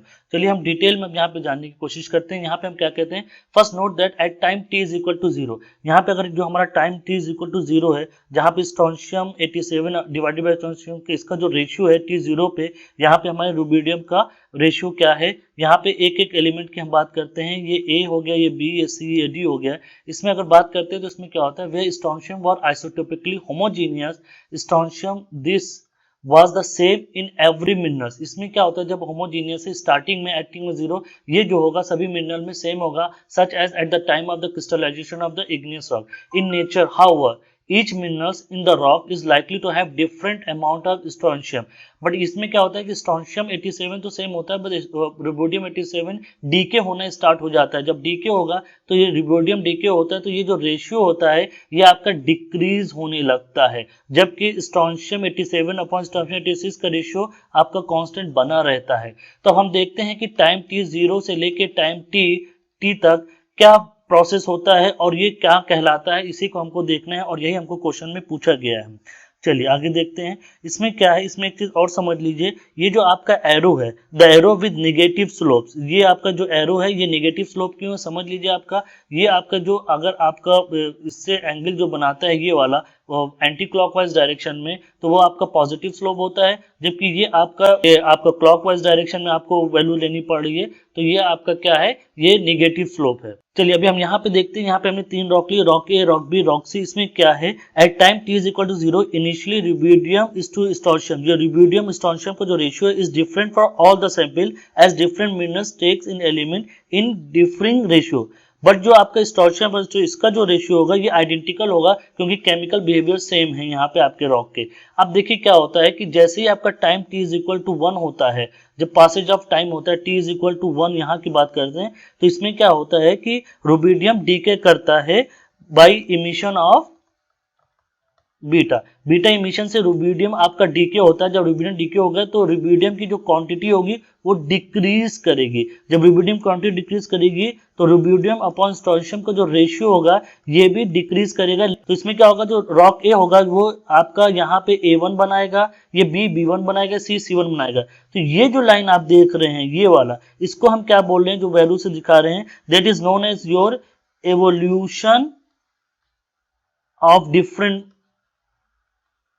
Rock sample. Evolve कर रहा है, एवोल्यूट मतलब यहाँ पे एवोल्यूशन हो रहा है, बन रहा है। रॉक ए आपका A1 बन रहा है, रॉक बी आपका B1 बन रहा है, रॉक सी आपका C1 बन रहा है। तो इसमें आप देख सकते हैं जब ये A से A1 बन रहा है तो ये जो स्लोप है ये आपका निगेटिव है, जैसे कि हमने पहले बताया ये निगेटिव हो गया। अगर आप ये इवॉल्विंग कर्व के पॉइंट को बेस्ट फिट करते हैं तो ये आपका जो है ये टाइम t1 पे ये स्टोनशियम के t0 पे ही काटेगा। इसका मतलब क्या है, ये जो वैल्यू है ये हमेशा कांस्टेंट रहेगी आपकी, यहाँ पे कांस्टेंट कर रहा है, जैसे यहाँ पे लिखा हुआ है they also fall on a straight line that has the same initial ratio at time is equal to 0। t0 पे जो था आपका स्टोनशियम अपॉन 86 और 87 का जो रेशियो था वो t1 पे भी था। ये आपकी ये इस लाइन की बात कर रहे हैं। चलिए अगर हम T2 की बात करें तो फिर से डीके होगा। Similarly after time T2 the rubidium 87 in the 3 rocks will again have decay to 87 strontium, but a straight line passing through the points will give the same initial condition. जैसे यहाँ पे फिर A1 से A2 गया, ये भी फिर negative होगा क्योंकि रुबिडियम फिर से डिक्रीज होगा। बट फिर अगर आप टाइम t को इन पॉइंट्स को मिलाते हैं तो ये जो आपका इनिशियल वैल्यू होगी ये इसी को वहां पे जाके मिलेगी with the same initial condition आपकी रहेगी। इसका मतलब क्या है कि ये इनिशियल कंडीशन आपको मिल रही है। तो ये जो आपका एरो वाला कर्व है ये आपका होगा एवोल्यूशन कर्व हो गया, एवोल्यूशन लाइन या एवोल्यूशन कर्व हो गया। तो चलिए अब हम यहाँ पे देखते हैं कि हमको जो जो क्वेश्चन दिए गए उसके बारे में पढ़ते हैं। अब ये क्वेश्चन के हिसाब से अगर इस कर्व की बात करें तो क्या है, the slope of the line of evolution. यहाँ पे देखिए एवोल्यूशन मतलब हमने आपको ये बताया ये वाली जो लाइन है जो इवॉल्व कर रही है रॉक को एक कंपोजिशन से दूसरे कंपोजिशन से, जबकि रुबिडियम का डीके हो रहा है तो उसकी बात की जा रही है। The slope of the line evolution for the mineral in the rock are all equal and opposite. Positive, देखिए यहाँ पे पॉजिटिव लिखा हुआ बट यहाँ पे आप स्लोप देख रहे हैं कि पॉजिटिव ना हो कि निगेटिव है, तो ये ऑप्शन नहीं है हमारा। The slope of the line evolution for all the minerals in the rock are equal and negative, तो एक ऑप्शन ये हो गया, यहाँ से हमको ये पता चल गया। The slope of the isocon, हमने आपको बताया था कि ये जो पॉइंट्स को हम मिला रहे हैं ये आपका आइसोकॉन कहलाता है। तो ये आइसोकॉन के बारे में क्या बोला, is identical in direction to the slope of the line of evolution. यहाँ पे क्या है, आइडेंटिकल टू डायरेक्शन मतलब same direction with slope of evolution, मतलब स्लोप ऑफ एवोल्यूशन की डायरेक्शन क्या है, इसकी डायरेक्शन नेगेटिव है। बट आप यहाँ पे देख रहे हैं कि ये आपका जो इसका जो स्लोप बना रहा है that is positive not negative, तो ये ऑप्शन नहीं हो गया। फिर देखिए क्या है, the slope of the isochron is opposite in the direction to the slope of the line. यहाँ पे देखिए अपोजिट टू द डायरेक्शन मतलब पॉजिटिव, और ये हमारा पॉजिटिव है, इसका मतलब ये हमारा आंसर हो गया। तो चलिए आंसर भी देख लेते हैं। तो हमारे ऑप्शन क्या हो गए, बी और डी। तो ये थोड़ा सा टिपिकल क्वेश्चन था इसका, ये जैम में क्वेश्चन पूछा गया है, थोड़ा सा टफ क्वेश्चन लगा मुझको ये एमएसक्यू के टाइप से, बट फिर भी अगर आपको थोड़ा सा कॉन्सेप्ट क्लियर है रेडियो एक्टिविटी का और आइसोकॉन का तो आप इसको आप कर सकते हैं। चलिए moving to the next question. Next question हमारा क्या कहता है, ये ग्राउंड वाटर हाइड्रोलॉजी से रिलेटेड है। चलिए इसकी भी थ्योरी को हम धीरे धीरे कर लेते हैं कि क्या कह रहा है। Which of the following statement is are correct with reference to the subsurface water की बात कर रहे हैं। The first water table occur below the water table. चलिए एक एक करके देखते हैं। यहाँ पे कुछ डायग्राम बना, यहाँ पे हमने पर्च एक्वीफर लिखा हुआ, वही वाटर टेबल है। ये पर्च आपका वाटर टेबल, यहाँ पे आपका वाटर टेबल इसका आ गया। चलिए अब एक एक करके एक्सप्लेनेशन देखते हैं। A perched aquifer is an aquifer. Perched aquifer क्या है समझ लीजिए। A perched aquifer is an aquifer that occur above the regional water table in the vadose zone. ये above the regional water table, जो आपका regional water table होता है उसके ऊपर आता है। तो the perched water table occur below the water table, no it is wrong. उसके बाद क्या है, vadose water occur in the zone of aeration. Vadose zone क्या होता है, vadose zone is the undersaturated portion of the subsurface that lies above the groundwater table. Pores in vadose zones are partially filled with air and partially filled with water. So vadose zone is also known as zones of aeration. Okay, so this answer is your correct. Now one significant groundwater. So for significant groundwater underflow, the medium must be highly permeable. इसका क्या मतलब है समझिए। For significant groundwater flow in aquifer, यहाँ पे aquifer की बात करेंगे। एक्वीफर फॉर्म, एक्वीफर क्या होता है अभी ये समझिए। एक्वीफर क्या होता है, aquifer are form by porous and permeable rock. जो आपकी रॉक पोरस और परमेबल होती है, पोरस एंड परमेबल, तो इससे जो फॉर्म होता है वो एक्वीफर होता है। उसके बाद हमारे तीन वर्ड और होते हैं जिसको हम एक्वीक्लूड बोलते हैं। फिर हमारा एक होता है एक्वीटार्ड होता है, फिर आपका एक्वीफ्यूज होता है। Are not permeable and hence cannot transmit significant amount of water. ये आपके permeable नहीं होते तो ये वाटर को नहीं करते हैं। लास्ट वन क्या है, intersection of the water table with the land surface can result in the formation of spring. ये सब जानते हैं, बचपन से देखा जाए। A spring is the water resource formed when the groundwater surface intersects the local water table. तो हमारे ऑप्शन क्या क्या हो गए, ये हमने पहले ही बताया। सारे के सारे आंसर आपके हो गए। सिर्फ पहला वाला आंसर आपका सही नहीं है, बी सी एंड डी आपका ऑप्शन है। इसमें थोड़ा सा थ्योरी की पार्ट होती है, तो इसके लिए हम प्रेफर करेंगे आप कोई भी अगर अप्लाइड जियोलॉजी की बुक ले लेते हैं तो उससे इस तरह के क्वेश्चन जैम में आपको आसानी से सॉल्व करने में सहूलियत होगी। चलिए moving to the next question. Next question हमारा क्या कह रहा है देखिए, which of the following geomorphical feature indicate the presence of fault. यहाँ फॉल्ट प्रेजेंट की बात करें, इसका ऑप्शन ए और बी है, वो कैसे है ये समझ लीजिए। देखिए आपका जो ट्रायंगुलर फ्रैक्चर्स होते हैं ये बेसिकली एक्टिव फॉल्ट की निशानी होती है। एक्टिव फॉल्ट में भी होता है और इन जनरल जो आपका ये ट्रायंगुलर शेप जो होता है generally it is related to your active fault.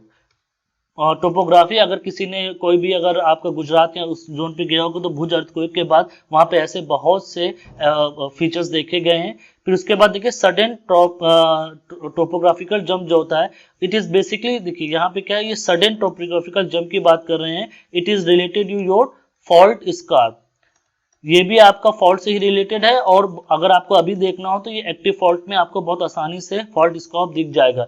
तो this two are related to your presence of the fault. Oxbow lake आपको पता है कि ये रिवर मॉर्फोलॉजी है और पॉइंट बार भी आपके रिवर के फॉर्मेशन से होता है, इसका कोई भी रोल नहीं है आपके फॉल्ट से।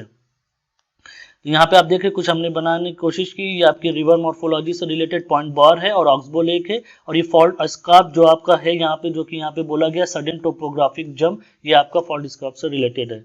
चलिए moving to the next question. Next question related to your palaeontology. इसमें देखते हैं कि ये क्या है। ये क्वेश्चन क्या क्या है, which of the following gastropod has a siphonal canal. अब आप समझिए कि स्फोनल कैनाल किसमें होता है। स्फोनल कैनाल आपका जो एक गैस्ट्रोपॉड होता है जिसको हम कहते हैं स्फोनोस्टोमेटस गैस्ट्रोपॉड। इसमें आपका क्या होता है, आर दूज विच हैव स्फोनल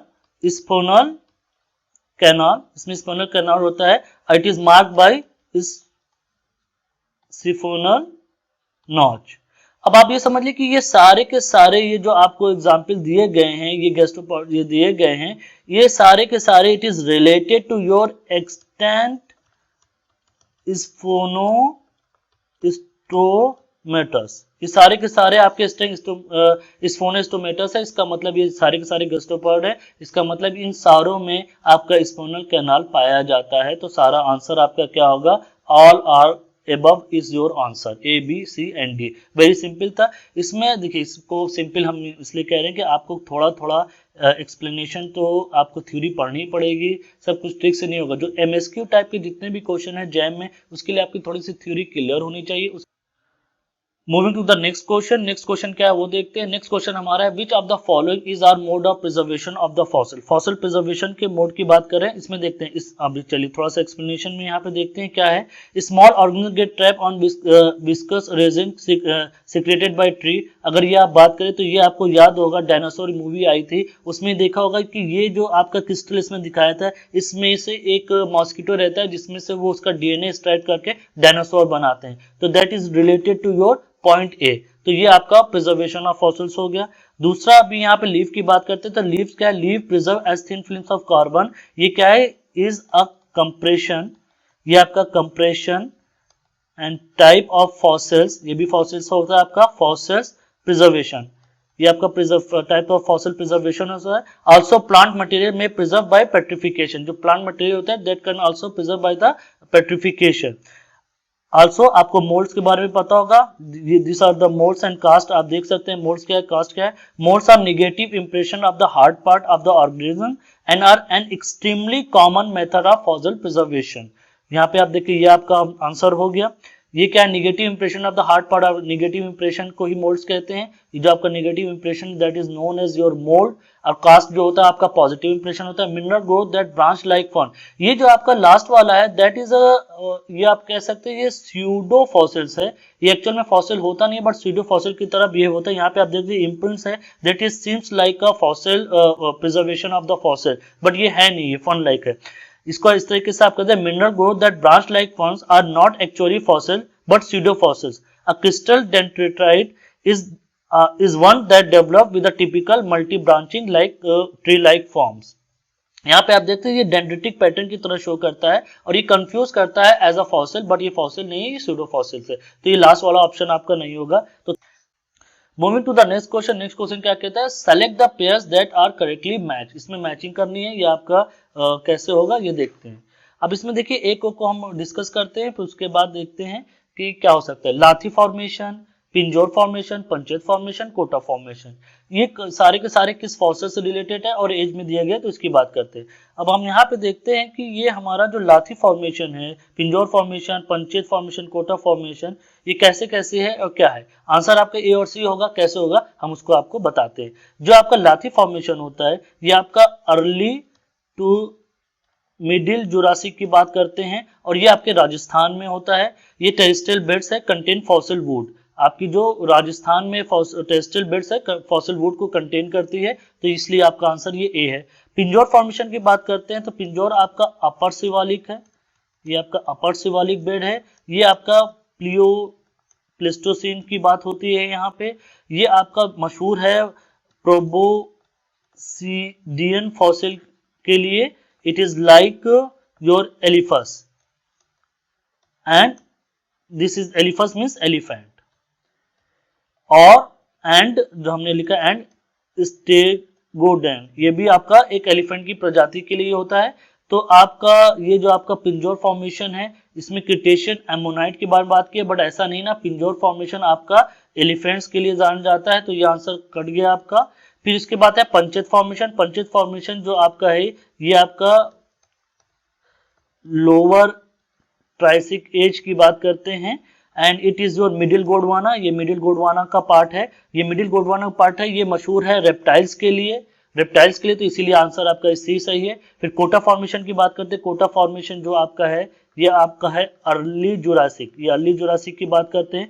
जब अर्ली जुरासिक की बात करते हैं तो इसमें पैन हीटा गोदावरी में गोदावरी बेसिन है उसकी बात करते हैं और इसमें आपके इंसेक्ट्स हैं, आपके फिश हैं, रेप्टाइल्स है, क्रोकोडाइल है, डायनासोर हैं, बट ग्लोसोप्टेरिस फॉसिल्स नहीं है, इसलिए ऑप्शन आपका डी नहीं है। तो आपका ऑप्शन क्या है, ए और सी है।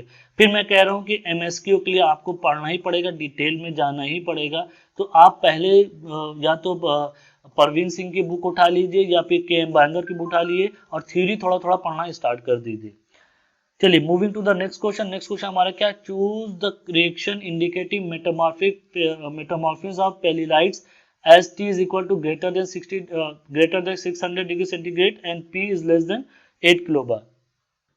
देखिए अब इसमें देखिए पहले आप समझ लीजिए कि पेलिलाइट जो नॉर्मली जो पेलिलाइट्स है वो आपके फाइन ग्रेन रॉक होती है, तो one of the rock is shale है, आप शेल को कंसीडर कर सकते हैं। ये आप डायग्राम देख रहे हैं, यहाँ पे आपका ये टेम्परेचर और प्रेशर की बात करते हैं तो हमको टी जो आपका 600 डिग्री सेंटीग्रेड दिया गया और प्रेशर हमारा किलोबार लेस देन 5 है, तो हमारा जो जोन होगा समवेयर हेयर और टेम्परेचर हमारा ग्रेटर देन 600 तो समवेयर है, तो हम इस जोन की ही बात कर सकते हैं, इससे ज्यादा कहीं नहीं जा सकते हैं।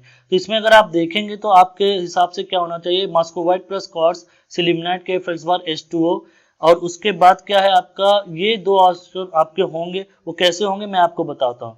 ये जो आपका पहला अल्बाइट और एक्टिनोलाइट है, this occur in the massive rock in green schist facies to amphibolite facies transition, ये आपका ग्रीन शिस्ट फेसिस में होता है जो एम्फिलोब्लाइट ट्रांजिशन में होता है, और ये आपका किसके लिए होता है, ये मैफिक रॉक में आता है आपका। ये जो आपका दूसरा वाला है ये आपका पैलेटिव ट्रैक में आता है, और ये आपका इन बिटवीन इसी जोन में आता है। अगर आप इसका मस्कोवाइट प्लस क्वार्ट्ज का सीरीज देखेंगे तो इसी टेम्परेचर रेंज में आता है, तो ये आपका आंसर सही है। फिर हम muscovite biotite quartz H2O sillimanite इसकी बात करते हैं, तो ये जो आपका ये हाई टेम्परेचर प्रेशर में की बात होती है, बट फिर भी ये आपका पैलेलाइट रॉक में होता है, इसका टेम्परेचर इस जोन में ग्रेटर देन 600 डिग्री, मतलब इसका जो टेम्परेचर होता है ये ग्रेटर देन 700 डिग्री सेंटीग्रेड तक आता है आपका, तो ये भी आपका ऑप्शन सही है।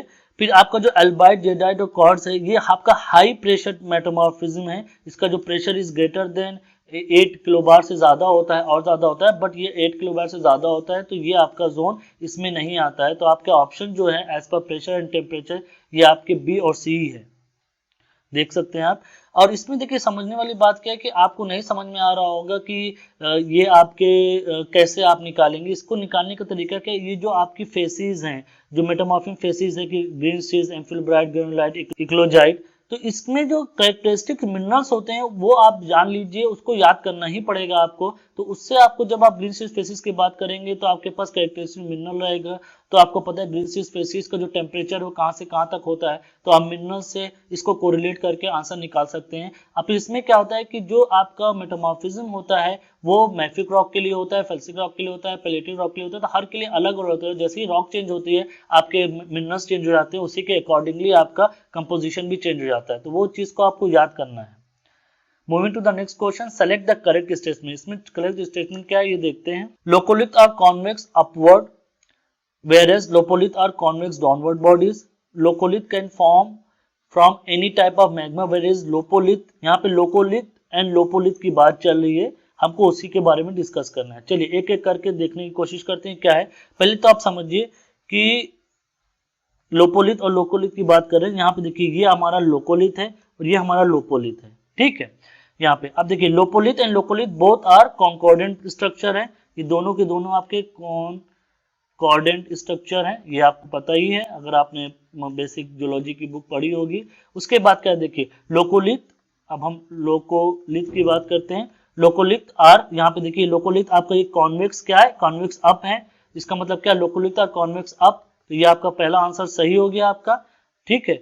Laccolith are convex up and look similar to antiformal fold just like antiformal fold. Lopolith are convex out and resemble synformal fold, ये आप देख सकते हैं। नाउ अब हम बात करते हैं लोकोलिथ और लोपोलिथ की। उसके बाद क्या है, फॉर्म फ्रॉम विस्कस मैग्मा। जो आपका लोकोलिथ होता है ये विस्कस मैग्मा से बनता है, और जो आपका लोपोलिथ होता है वो आपका mafic in composition basaltic magma से बन जाता है, ओके। तो can form in any type of magma where the lopolith form from the basics, तो ये आपका आंसर सही हो गया जैसे कि हमने आपको बताया। फिर आपका laccolith showed layer structure where lopolith lacks, इसमें कोई लेयरिंग नहीं होती तो ये ऑप्शन नहीं होगा। लोकोलिथ का smaller in dimension than lopolith, ये आपका सही ऑप्शन है। ये आपका जो लोकोलिथ होता है उसकी डायमेंशन बहुत ज्यादा होती है एज कंपेयर टू लोकोलिथ। तो आपके तीन ऑप्शन सही हो गए, ए बी एंड डी, तो यहाँ पे हमने इसको कंप्लीट कर लिया। Moving to the next question, ये हमारा सेकंड लास्ट क्वेश्चन है एमएसक्यू का। ये क्या कह रहा है, सेलेक्ट द करेक्ट स्टेटमेंट। इसमें हमको करेक्ट स्टेटमेंट सेलेक्ट करना है। इसमें देखिए एक एक करके क्या कहते हैं, यहाँ पे फेनुकिस्ट की बात हो रही है। फेनुकिस्ट आप लोगों को पता होना चाहिए। पार्फिलोब्लास्ट क्या होता है, पोकियोब्लास्ट क्या होता है, एक एक करके हम देखते हैं। देखिए ये जो फेनुकिस्ट है ये आपका टेक्सचुरल टर्म है, ओके। ये आपका it is related to your porphyritic texture in igneous rock जबकि porphyroblast it is the textural term for metamorphic rock. तो आपका ऑप्शन ए सही हो गया। फिर हम बात करते हैं phenocrysts are indicator of crystallization history whereas porphyroblast indicate metamorphic history. जैसे कि हमने आपको ऊपर बताया कि फेनुक्लिस जब इग्नियस रॉक की बात करता है तो उसके क्रिस्टलाइजेशन हिस्ट्री भी वो इग्नियस रॉक की ही बताएगा, जबकि पोर्फिरोब्लास्ट मेटामॉर्फिक रॉक की बात करता है तो मेटामॉर्फिक हिस्ट्री बताया था। ऑप्शन दूसरा भी सही हो गया। Porphyroblast are relic grains relative larger than matrix mineral in deformed igneous rock. No, deformed igneous rock में पोर्फिरोब्लास्ट नहीं होते हैं। Poikiloblast texture is found in igneous rock. No, ये आपका पोकियोब्लास्ट जो होता है वो भी मेटामॉर्फिक रॉक में पाया जाता है, तो वो उसमें नहीं ना, तो ये आपके ऑप्शंस नहीं हो गए। ये कुछ एक्सप्लेनेशन दिया गया है, तो आपके ऑप्शन सिर्फ ए और बी है, क्योंकि पोकियोब्लास्ट जो है आपका मेटामॉर्फिक रॉक में था, पोर्फिरोब्लास्ट आपका उसमें नहीं होता है, तो ये ऑप्शन आपसे गलत। Moving to the next question, ये हमारा लास्ट क्वेश्चन है। ये आपका बहुत ही ट्रिकी और बहुत ही एक्सप्लेनेटरी, बहुत ही लंबा क्वेश्चन है। इसका एक्सप्लेनेशन बहुत ही कम से कम 1.5 पेज का एक्सप्लेनेशन है। मैं आपको एक एक करके बताने की कोशिश करता हूँ, बने रहिएगा मेरे साथ। Based on the given schematic ternary phase diagram choose the correct statement. Point A is thermal minima. पहला पॉइंट क्या बोल रहे हैं, ये पॉइंट 1 है, ये आपका ये थर्मल मिनिमा है। ये क्या कह रहे हैं, the diopside albite joints act as a thermal barrier in the system. ये डाइऑक्साइड एल्बाइड जो आपका है डाइऑक्साइड, ये आपका जॉइंट जो है this is working as a thermal barrier.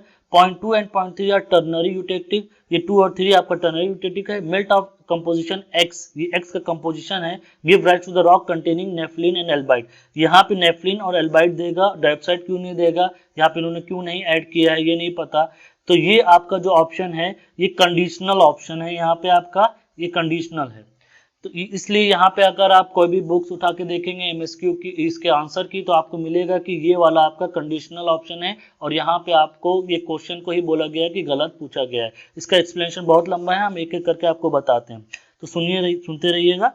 Assuming an isobaric condition, phase rule reduce to P plus F. अब यहाँ पे समझिए कि आपका आइसोबैरिक कंडीशन है, तो फेज रूल क्या हो जाएगा, P plus F is equal to C plus 1, जबकि इन जनरल क्या होता है, P plus F is equal to C plus 2 होता है। क्योंकि ये आइसोबैरिक कंडीशन है तो C आपका यहाँ पे जो 2 होता है टेम्परेचर और प्रेशर के लिए ये 1 हो जाएगा, तो P plus F is equal to C plus 1 हो जाएगा। जहाँ पे आपको पता है P क्या होता है, आपका फेस होता है, C कंपोनेंट होता है, F आपका डिग्री ऑफ फ्रीडम होता है, और 1 it is related to your temperature, either temperature और प्रेशर। तो यहाँ पे P कांस्टेंट है, तो यहाँ पे it is related to your temperature. अब इसमें क्या है, the given diopside nepheline silica ternary system is a ternary system with congruently melting binary phase. अब क्या होता है कि a congruently melting binary phase divides a ternary system into 2 simple ternary diagram each with its own ternary eutectic. यहाँ पे आपका each आपका जो जैसा कि हमने बताया आपको, ये आपका कॉन्ग्रुएंट मेल्टिंग बाइनरी फेज है। ये जो बाइनरी फेज होता है ये टर्नरी डायग्राम को 2 सिंपल टर्नरी डायग्राम में डिवाइड कर देता है। चलिए अब एक एक करके देखते हैं। यहाँ पे सिलिका हमने आपको बताया कि यहाँ पे आपका सिलिका कंटेंट दिया गया, यहाँ पे सिलिका डिफिशियंसी, इसका क्या मतलब हो, on the silica poor side of the joint 3 cotectic meets at another ternary eutectic involving what is this diopside, nepheline and albite where we have eutectic point 3। अभी क्या है कि ये जो X crystal है when it will come here on the left side of the joint this diopside albite joint, तो उसमें क्या होगा, इसको मूव करेगा towards the left of this one, और ये टेम्परेचर डिक्रीज करेगा, तो ये आपका जो यूटेक्टिव पॉइंट 3 होगा यहाँ पे टेम्परेचर आपका डिक्रीज करेगा। इसी तरह similarly for a liquid whose composition falls on the right side of the diopside albite joint, the crystallization of this mineral cause the composition of the liquid to move away from the diopside, this is away from the diopside albite link towards the eutectic point 2, तो यहाँ पे भी temperature decrease करेगा। अभी इधर भी temperature decrease कर रहा है, इधर भी टेम्परेचर डिक्रीज कर रहा है। अभी हमें क्या हुआ, आपने देखा कि ये दोनों साइड पे, ये जो आपका डाइऑक्साइड अल्बाइड जो कोटेक्टिक है, इनके दोनों साइड पे टेम्परेचर डिक्रीज कर रहा है। इसका मतलब कहीं पे तो मैक्सिमम टेम्परेचर होना चाहिए, जो मैक्सिमम होना चाहिए। इसका मतलब ये डाइऑक्साइड अल्बाइड का ज्वाइन करते हैं और ये दोनों यूटेक्टिक को क्रॉस करता है, जो कि पॉइंट 1 है। तो जो पॉइंट 1 आपको होगा ये थर्मल मैक्सिमा होगा, ना कि थर्मल मिनिमा होगा। तो ये ऑप्शन हमारा गलत होता है। चलिए अब दूसरा देखते हैं कि थर्मल बैरियर की तरह काम कर रहा है कि नहीं कर रहा है। यस, ये थर्मल बैरियर की तरह काम कर रहा है। कैसे कर रहा है समझिए। The diopside albite joint act as a thermal barrier in the system because a liquid of composition falls to the left of the joint can not cross. यहाँ पे अगर इधर आता है तो इधर क्रॉस नहीं कर सकता, अगर इधर आता है तो इधर क्रॉस नहीं कर सकता। ये आप देख रहे हैं। Okay, so it is working as a thermal barrier. तो ये ऑप्शन आपका सही हो गया। फिर क्या है कि point 2 and 3 are ternary eutectic, यहाँ पे पॉइंट 2 और 3 आपका टर्नरी यूटेक्टिक है। This is because the point have 0 degree of freedom each which can be verified by the phase rule. Phase rule अगर आप लगाते हैं तो वेरीफाई कर सकते हैं। फेस रूल क्या है, P plus F is equal to C plus 1। यहाँ पे 1 क्यों आया मैंने आपको यहाँ पे बता दिया है, देखिए यहाँ पे। सो एट पॉइंट 2, यहाँ अगर हम पॉइंट 2 की बात करते हैं, पॉइंट 2 की बात करते हैं, यहाँ पे f आपका क्या होगा 3 माइनस 4 प्लस 1। आप चाहे तो कर सकते हैं, आपका कंपोनेंट 3 है, आपका कंपोनेंट 3 है, फेस 4 है, यहाँ पे प्लस 1 0 आएगा आपका, f इज इक्वल टू 0। अगर हम पॉइंट 3 की बात करते हैं तो ये भी आपका f is equal to 3 minus 4 plus 1 है, ये भी 0 आएगा। अगर ये नहीं समझ में आता तो प्लीज कमेंट सेक्शन में लिखिए। अब लास्ट में हमारा बचता है कि melt of composition x will give rise to the rock containing nepheline, तो ये भी आपका सही हो गया। अब देखिए यहाँ पे नेफ्लिन एल्बाइट की बात कर रहे हैं, nepheline albite, I don't know why they are not talking about the diopside, की डाइऑक्साइड भी यहाँ पे होना चाहिए। तो यहाँ पे एक स्पेशल केस है, ठीक है, जो आपका मेल्ट एक्स है इसमें डाइऑक्साइड भी होना चाहिए, डाइऑक्साइड क्यों नहीं है नहीं पता, इसीलिए इस क्वेश्चन को उस समय मतलब कॉन्ट्राडिक्टरी क्वेश्चन बोला गया था जब जैम में ये आया था। यहाँ पे आपको देखेगा कि यहाँ पे आपको क्या क्या आइसोबेरिक भी नहीं बोला गया, जो कि आइसोबेरिक होना चाहिए था, जो कि मैंने आइसोबेरिक लेके ही इसको सॉल्व किया है पूरा। अगर आप आइसोबेरिक नहीं लेंगे तो ये सॉल्व नहीं करेंगे। तो इस क्वेश्चन में हमारा 2 फ्लॉ था, तो एक तो पहले यहाँ पे आइसोबेरिक की वैल्यू नहीं दी गई थी, और दूसरा यहाँ पे ये जो आपका डाइऑक्साइड यहाँ पे नहीं दिया गया है, ओनली डाइऑक्साइड क्यों नहीं है यहाँ पे ये नहीं पता है। इसी के साथ अगर हम बात करें तो पॉइंट ए जो है वो आपकी सिर्फ ऑप्शन में नहीं ना करेक्ट, बाकी बी सी डी होना चाहिए या फिर बी और सी। एज पर आपकी जो जैम के आंसर शीट की बात करें तो उसमें सिर्फ वो बी और सी दिया गया, but as per me it should be B C and D. Welcome again to Confident Learning. आज हम नेट का 2019 के सारे क्वेश्चन को सॉल्व करेंगे और उसी के साथ हमारे 2009 में जैम में जितने भी क्वेश्चन पूछे गए हैं, चाहे वो MCQ के हो चाहे वो MSQ के, वो कंप्लीट हो जाएंगे। तो बगैर कोई टाइम वेस्ट के चलिए स्टार्ट करते हैं कॉन्फिडेंट लर्निंग। उससे पहले मैं बता दूं आपको कि यहाँ पे जो पॉइंट 6 दिया गया है, इसका मतलब है कि only virtual scientific calculators allowed, chart, graph, sheet, table, cellular phone और other electronic gadgets are not allowed in the examination hall. तो आपको वर्चुअल साइंटिफिक कैलकुलेटर दिया जाएगा जो कि आपके उसमें कंप्यूटर में होता है, तो उसी को आप यूज़ कर सकते हैं। क्योंकि हम नेट के सोल्यूशंस करने जा रहे हैं, न्यूमेरिकल सोल्यूशन है, तो आपको पता होना चाहिए कि आपके पास किस तरह का कैलकुलेटर होगा। तो जब भी आप प्रैक्टिस करिए तो वर्चुअल कंप्यूटर जो कि आपके कंप्यूटर स्क्रीन पे होता है उसी को यूज़ करिए, घर वाले कैलकुलेटर को यूज़ मत करिए।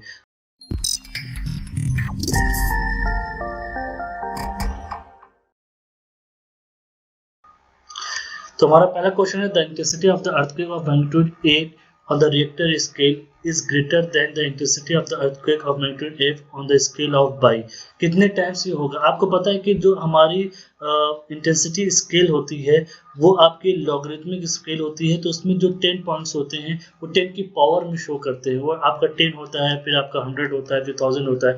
इसका मतलब ये 10 की पावर 1 हो गई, 10 की पावर 2 हो गई, 10 की पावर 3 हो गई, इस तरीके से होता है। तो आप ये समझिए कि जो आपका मैग्नीट्यूड 8 है इसका क्या मतलब होगा, वो आप 10 की पावर में आएगा, और ये 5 का क्या मतलब होगा। तो अगर आप डिफरेंस लेते हैं तो आपको 3 मिलता है। यहाँ पे जो 3 फोल्ड इंक्रीज की बात करते हैं, तो ये जो 3 फोल्ड इंक्रीज होगा ये 10 की पावर 3 के फॉर्म में आएगा। 10 की पावर 3 का मतलब हो गया आपका 1000। इसका मतलब ये जो टाइम्स होगा वो 1000 टाइम्स होगा।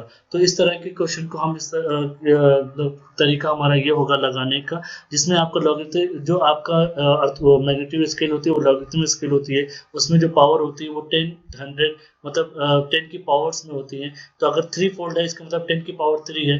तो ये इस तरह के से आपको आंसर उसके निकालने हैं। Moving to the next question. Next question हमारा क्या कहते हैं, assume a geothermal gradient 25 degree centigrade per kilometre. मतलब हम 1 किलोमीटर अगर जाते हैं तो हमको 25 डिग्री सेंटीग्रेड टेम्परेचर मिलता है। अभी हमको क्या करना है, density of the crystal rock की डेंसिटी डी दी गई है हमको, एक्सेलरेशन जी दिया गया है। बेस्ड ऑन दिस वैल्यू देखिए आपको पता होना चाहिए कि लिथोस्टैटिक प्रेशर का फॉर्मूला क्या होता है। प्रेशर का फॉर्मूला होता है रो जी एच। यहाँ पे आपको डेंसिटी दे दी गई है, डेंसिटी आपको दी गई, कितना दी गया 3000 किलोग्राम पर मीटर क्यूब, जी की वैल्यू आपको 10 मीटर पर सेकंड देगा, बट एच नहीं दिया गया। एच की जगह पे आपको क्या दिया गया, यहाँ पे आपको दिया गया है कि 1 किलोमीटर जाने पे 25 डिग्री सेंटीग्रेड होता है, और आपको कहाँ पे निकालना है, जहाँ पे टेम्परेचर 40 डिग्री सेंटीग्रेड होता है। तो आपको 40 डिग्री सेंटीग्रेड पे कितनी है, कितना वहाँ पे आपका डेप्थ होगा वो निकालना है। तो 25 डिग्री सेंटीग्रेड के लिए आपका 1 किलोमीटर है, तो 400 डिग्री सेंटीग्रेड के लिए आपका कितना होगा, 400 डिवाइडेड बाई 25। आप यहाँ पे निकाल ली, आपका आंसर कितना आता है। ये आप देखेंगे तो ये आपका आ गया 16 किलोमीटर। तो इसको अगर किलोमीटर की जगह पे मीटर में बदलते हैं तो 16,000 किलोमीटर आ गया। तो मैं यहाँ पे एच की वैल्यू लिखता हूँ 1600। अब आप इसको मल्टीप्लाई करिए, मल्टीप्लाई करने के बाद जो आपका आंसर आता है वो आपका 16×48, ये 3, 4 एंड ये आपका 3, 4 एंड 10 की पावर 7 होगा। ये आपका पास्कल में आ गया। ये अगर आप इसको 480 कर देते हैं, ये तो 10 की पावर 6 पास्कल आ गया। आपको पता है 10 की पावर 6 पास्कल का मतलब क्या होता है कि आपका 1 mega pascal is equal to 10 की पावर 6 पास्कल होता है। तो ये आपका आपका एमपीए में आ गया, तो आपका आंसर हो गया 480 MPa। Now moving to the next question, हमारा नेक्स्ट क्वेश्चन क्या कहता है कि the radii of the A plus and B negative ions are, यहाँ पे केटायन और एनायन की रेडियस दी गई है। The coordination number of cation in mineral AB2 is, मतलब एक केटायन का इसमें कितना कोऑर्डिनेशन नंबर होगा वो निकालना है। ये आपको टेबल दी गई है, अगर ये टेबल आपको याद हो तो इस टेबल के बेसिस पे हम निकाल लेंगे कि कोऑर्डिनेशन नंबर क्या होगा। अगर रेडियस रेशियो हमारा लेस देन 0.15 होता है तो हमारा कोऑर्डिनेशन नंबर 2 होता है। अगर इस बीच में होता है तो इसी तरीके से ये कोऑर्डिनेशन नंबर बढ़ता जाता है। तो हमको रेडियस रेशियो निकालना पड़ेगा। तो रेडियस रेशियो का क्या फॉर्मूला है कोऑर्डिनेशन नंबर की, coordination number is equal to cations radius divided by आपकी एनायंस रेडियस। तो हमारी कैटायंस रेडियस कितनी है, कैटायन रेडियस हमारी 1.12 हो गई और एन 1.31 हो गई। तो इसको आप निकालते हैं तो 0.855 एंगस्ट्रॉम आती है, which implies it is in between this one. यहाँ पे आता है तो यहाँ पे इसकी वैल्यू 8 है, तो ये हमारा AB2 इसकी वैल्यू भी हमारी 8 होगी। तो आपको जो कोऑर्डिनेशन नंबर होगा वो 8 होगा। तो ये आपको टेबल याद होनी चाहिए, उस टेबल की बेसिस पे आप ये कैटायंस और एनायंस के फॉर्मूले को, कैटायन एनायन को फॉर्मूला पुट करके इस ऑप्शंस को निकाल सकते हैं। Moving to the next question, हमारा नेक्स्ट क्वेश्चन क्या कहता है, in a sediment of the diameter of the two grains A and B are 1.5 and 3.5 respectively. यहाँ पे दिया गया, इसका फॉर्मूला आपको पता होना चाहिए। जो डायमीटर ग्रेन का फॉर्मूला होता है 5 is equal to minus log d to the base 2। इसको अगर आप सॉल्व करते हैं तो ये फॉर्मूला आपको कुछ इस तरीके से बन जाता है कि d इज इक्वल टू 1/2π। तो ये डायरेक्टली आपका फॉर्मूला, इसको आप सॉल्व करते हैं तो इस तरीके से आपको मिलता है। चलिए हम dA की बात करते हैं। dA की मतलब 2 की पावर 1 5 और dB की बात करते हैं तो 1/2 की पावर 3। तो ये आपका क्या हो गया 1/2 हो गया और ये आपका 1/8 हो गया। तो हमको क्या निकालना है, dA माइनस dB निकालना है। यहाँ पे आपको डिफरेंस ऑफ A और B निकालना है। तो ये 1/2 माइनस 1/8 हो गया। ये आपका SM 8 आया, तो ये आपका 4 माइनस 1 हो गया, तो 3/8 आपका ऑप्शन आ गया। इसको आप डिवाइड करते हैं 0.375 आता है। हमको यहाँ पे 2 प्लस तक चाहिए, तो ये हमारे 2 प्लस तक आ जाता है 0.38। तो हमारा ऑप्शन हो गया 0.38। फॉर्मूला क्या होता है वो आपको पता होना चाहिए, तभी आप इस क्वेश्चन को लगा पाएंगे। चलिए moving to the next question. Next question हमारा क्या कहता है, a light ray passes from mineral A to mineral B having refractive index of, यहाँ पे रिफ्रैक्टिव इंडेक्स हमको दिया गया है।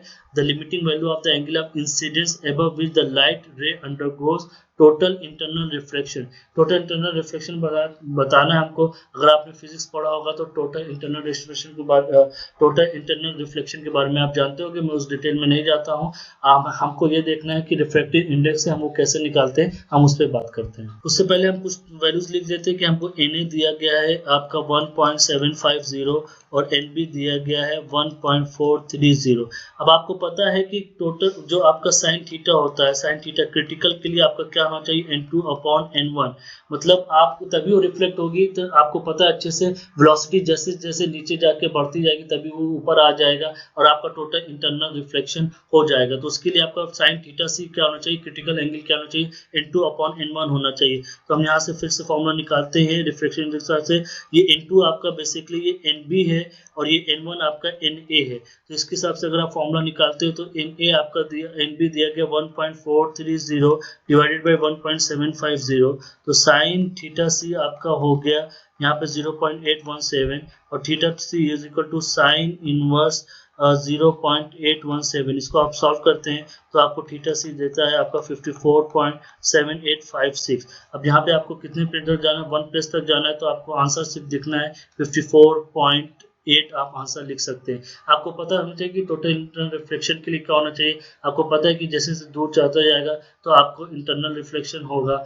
इसी तरीके से आपको ये फॉर्मूला लगाना है। टोटल इंटरनल रिफ्लेक्शन का फॉर्मूला होता है आपका tan theta C is equal to n2/n1, मतलब आपके दूसरे मीडियम में जो आपको reflected index divided by the पहले मीडियम में जो रिफ्लेक्टेड इंडेक्स है। तो ये सिंपल फॉर्मूला बेस्ड क्वेश्चन था, इसमें और कुछ नहीं करना था, तो बहुत आसान है question. Moving to the next question, throw and heave of a bit offset by a normal. यहाँ पे थ्रो आपको दिया गया है, थ्रो की वैल्यू दी गई 100 मीटर और आपको हीव की वैल्यू दी गई है यहाँ पे पहले देख लेते हैं हीव की वैल्यू क्या दी गई है आपको 200 मीटर। इसका मतलब थ्रो आपको यहाँ पे दिया आपका 100 मीटर है और हीव आपका दिया है 200 मीटर है। सिंपल मैथमेटिक्स लिखा के आपको ये निकालना है, ये वाला एंगल निकालना है, the dip of the fault angle. ये जो फॉल्ट है, फॉल्ट का डिप का एंगल, ये फाई निकालना है। तो फाई निकालने के लिए आप कोई सा फॉर्मूला लगा सकते हैं। ये आपका हाइपोटेन्यूज हो गया, कर्ण हो गया, इसके थीटा के सामने आपका लंब होता है, परपेंडिकुलर होता है, और जो ये बेस हो गया आपका, ये थीटा कंसीडर कर रहे हैं। तो tan phi is equal to आपका लंब बटे कर्ण मतलब hypotenuse upon perpendicular upon base आपका 100/200। तो ये आपका हो गया tan phi is equal to आपका 1/2 हो गया। अगर आप इसको सॉल्व करते हैं तो phi is equal to tan inverse 1/2, तो tan इनवर्स 1/2 की वैल्यू होगी आपकी 26.56 होती है। यहाँ पे आपको 1 डेसिमल तक चाहिए, तो इसका आंसर हो गया 26.6। ये बेसिकली फाई आपका आ गया। बहुत सिंपल क्वेश्चन था, आपको हीव और थ्रो दिया हुआ था, उसे फाई एंगल निकालना था। ये बेसिकली आपको ट्रिग्नोमेट्री पे चला गया, थोड़ा सा स्ट्रक्चर के बाद आपका ट्रिग्नोमेट्री में मूव कर गया। तो आपको अपने सारे इंद्रियों को खोल के रखना पड़ेगा कि आपको हर जगह क्या यूज करना है। ऐसा नहीं कि अगर आप स्ट्रक्चर ज्योलॉजी की बात करें तो सिर्फ आपको स्ट्रक्चर ज्योलॉजी आना चाहिए, जो चीजें आप पढ़ चुके हैं वो भी आपको याद होनी चाहिए। Now moving to the next question. Next question हमारा क्या है, the difference between SI/O ratio of के फेल्डस्पार एंड ओलिविन इज, मतलब के फेल्डस्पार में SI/O का रेशियो और ओलिविन में SI/O का रेशियो क्या होगा, वो हमको देखना है। तो के फेल्डस्पार के बारे में हमें पता होना चाहिए, ओलिविन के बारे में पता होना चाहिए, उनका फॉर्मूला पता होना चाहिए, तभी हम ये क्वेश्चन निकाल सकते हैं। तो हम पहले के फेल्डस्पार का फॉर्मूला लिख देते हैं। के feldspar is equal to KAlSi3O8 होता है। और हम ओलिविन की अगर बात करें तो ओलिविन क्या होता है, ओलिविन हमारा होता है MgFe2SiO4 होता है। अब इसमें आपको क्या करना है, SI और O का रेशियो देखना है। SI O का रेशियो देख लिए, और के फेल्डस्पार में अगर आप देखना चाहते हैं इसका रेशियो, तो ये क्या होगा 3/8 रेशियो है यहाँ पे। और हम इसकी बात करना चाहते हैं तो ये 1/4 रेशियो है। इसके बाद इसका क्या करना है, द डिफरेंस, इन दोनों का डिफरेंस लेना है। तो डिफरेंस भी आप ले सकते हैं बहुत आसानी से। इसको अगर आप और सॉल्व करते हैं तो 0.375 हो गया, और इसको और सॉल्व करते हैं 0.25 हो गया। तो इन दोनों का डिफरेंस ले लिए, 3.75 माइनस 0.25, तो ये आपका आंसर आ गया 0.125 आ गया। और ये आपको 2 डेसिमल प्लेस पे चाहिए, तो 0.13 हो गया। ये आपका कुछ नहीं करना था, बहुत सिंपल, आपको सिर्फ मिनट्स जो है उनका फॉर्मूला पता होना चाहिए, तभी आप रेशियो निकाल सकते हैं। यहाँ पे SI और O का रेशियो निकालना था, यहाँ पे रेशियो 1:4 है, यहाँ पे रेशियो 3/8 है, और उसके बाद उनका डिफरेंस निकालना था, जैसा कि क्वेश्चन में दिया गया है। मैंने कोई स्पेशल चीज नहीं की, आप भी आसानी से कर सकते हैं। Now moving to the next question, if a crystal contains 5 faces and 8 edges, the number of vertices in the crystal is, ये भी टोटल फॉर्मूला बेस्ड है। ये इसमें क्या होता है, अगर आपको यूलर्स फॉर्मूला पता हो, यूलर इक्वेशन, यूलर फॉर्मूला पता हो, जिसकी जगह से V minus E A plus F is equal to 2 होता है। बेसिकली आपका P plus F is equal to C plus 2 के ही फॉर्म का है, जो फेस डायग्राम का फॉर्मूला होता है। इसमें आप देखिए V plus F is equal to E plus 2 आपका आ गया, जहाँ पे V क्या है, V आपका वर्टिसेस है, नंबर ऑफ वर्टिसेस है, ये नंबर ऑफ वर्टिसेस है। E आपका क्या है, ये नंबर ऑफ एजेस हैं, जो आपके एज आ रहे हैं। और आपका F क्या है, ये नंबर ऑफ फेजेस है। तो यहाँ पे आपको देखिए क्या कंस्टेंट 5 फेसेस, यहाँ पे आपको फेस 5 दिया गया है, उसके बाद एज आपको 8 दिया गया है, आपको वर्टिसेस निकालना है। तो ये इस फॉर्मूले में V minus E plus F is equal to 2 आपका होता है। इसमें अगर आप v निकालना है आपको तो -8 हो गया, ये +5 हो गया, ये 2 हो गया आपका, तो v -3 इज इक्वल टू 2 हो गया, तो v इज इक्वल टू आपका 5 आ गया। यहाँ ये आपका आंसर हो गया। मैंने कुछ नहीं किया, फॉर्मूला भेज दिया। ये फॉर्मूला अगर आपको नहीं मालूम है तो दिक्कत हो जाएगी। मेरी कोशिश ये रहेगी कि जैसे जैसे हम लोग आगे बढ़ते जाएंगे सारे फॉर्मूले को एक जगह कलेक्ट कर लिया जाए, उसके बाद आपको दे दिया जाए ताकि अगर आपको रिविजन करने में आसानी हो। Now moving to the next question. ये क्वेश्चन क्या कहते हैं, देखिए, at a temperature of 29 point, this is the temperature kelvin, the free energy change of reaction delta G dash is 19.73 kilo joule mole. If the universal constant R is given, this the log 10 of equilibrium constant k means log 10 of k, ये हमको निकालना है। अगर आपको इसका formula याद हो कि Gibbs as per Gibbs free energy, इसका फॉर्मूला क्या होता है आप ये समझ लिए कि change in reaction is delta G is equal to -2.303 into R into T into log 10 की पावर के, ये फॉर्मूला होता है। अब इसी फॉर्मूले पे हमको सारी वैल्यूज रखनी है। आपको डेल्टा जी भी दिया गया, ये दिया गया 19.737, ये किलो जूल में दिया गया, तो इसको जूल में बदलेंगे तो 10 की पावर 3 से मल्टीप्लाई कर देंगे, ये आपको कैलोरी पर मोल आ जाएगा। उसके बाद -2.303 इंटू आर की वैल्यू दी गई है 1.9817, उसके बाद टी की वैल्यू दी गई है आपको 298.15 केल्विन दिया गया। और आपको जैसा कि मैंने बोला कि log 10 ऑफ इक्विलिब्रियम कांस्टेंट के निकालना है, तो log 10 पे बेस के निकालना है। बाकी सारी चीज को आप डिवाइड कर दिए इसके नीचे। सो अब इसको आप log 10 पावर के हो जाएगा, तो ये आपका 19.737 इसको 10 की पावर 3 से मल्टीप्लाई करते हैं तो 737 हो जाता है, और डिवाइडेड बाय आपका ये माइनस रहेगा -3.03 इंटू 1.9817 इंटू 29.815 आ गया। तो आप log 10 बेस के आपका फॉर्मूला अगर हटाते तो ये आपको माइनस सॉल्व करने पे ये आएगा। 2 प्लस तक करना है तो -14.46, चुपचाप आप आंसर लिख सकते हैं। ये कैलकुलेशन बेस है, इसको आपको कैलकुलेटर से करना है, जो कि वर्चुअल कैलकुलेटर आपके स्क्रीन पे होगा, तो उससे बहुत आसानी से सॉल्व आप कर सकते हैं। अगर आंसर आपका नहीं मैच करता है, ये एक रेंज होती है, अगर आप इसका आंसर के देखेंगे तो एक थोड़ा सा रेंज दिया होता है, जरूरी नहीं कि आपका आंसर एग्जैक्टली यही आए, थोड़ा ऊपर नीचे हो सकता है। Moving to the next question, a normal fault displays a sandstone bed such that the dip slip and the stack slip component are 3 meter and 4 meter respectively. The net slip of the displacement is what? यहाँ पे net आपको dip slip की value दी गई है, stack slip की value दी गई है, तो इसको हम बेसिकली फॉर्मूला बेस पे करके आराम से निकाल सकते हैं। कैसे करते हैं चलिए आइए देखते हैं। जैसे कि आपको पता है कि नेट स्लिप का फॉर्मूला क्या होता है, net slip is equal to under root of dip slip square plus strike slip whole square. ये हो गया आपका डिप स्लिप की वैल्यू, आपकी कुछ भी हो जाए, डिप स्लिप आपका 3 है, 3 का स्क्वायर प्लस 4 का स्क्वायर, तो ये हो गया आपका अंडर रूट 9 प्लस 16, ये हो गया अंडर रूट 25, अंडर रूट 25 आपको 5 है, ये मीटर में आ गया। तो सिंपल फॉर्मूले बेस पे हमने इसको कर लिया। अगर आपको याद है कि स्ट्राइक स्लिप, इसका अगर डायग्राम बनाते हैं तो स्ट्राइक और डिप उसके बाद आप करते हैं, तो ये आपको वैल्यू निकालनी होती है हमेशा नेट स्लिप की। नेट स्लिप ये निकालते हैं, ये आप पाइथागोरस लगा के आराम से निकाल सकते हैं, वही मैंने पाइथागोरस यहाँ पे लगाया है। ये आपका अभी तक का एक नंबर की जो 10 क्वेश्चन आते हैं तो वो सॉल्व हो गए। अब हम मूव करते हैं, हमारे एक जो 10 क्वेश्चन और बचे जो 2-2 नंबर के आते हैं, हम उसको सॉल्व करने की कोशिश करते हैं। यहाँ पे क्या दिया गया, in the given diagram a 6 kilometre high plateau is supported by the crystal root of thickness are.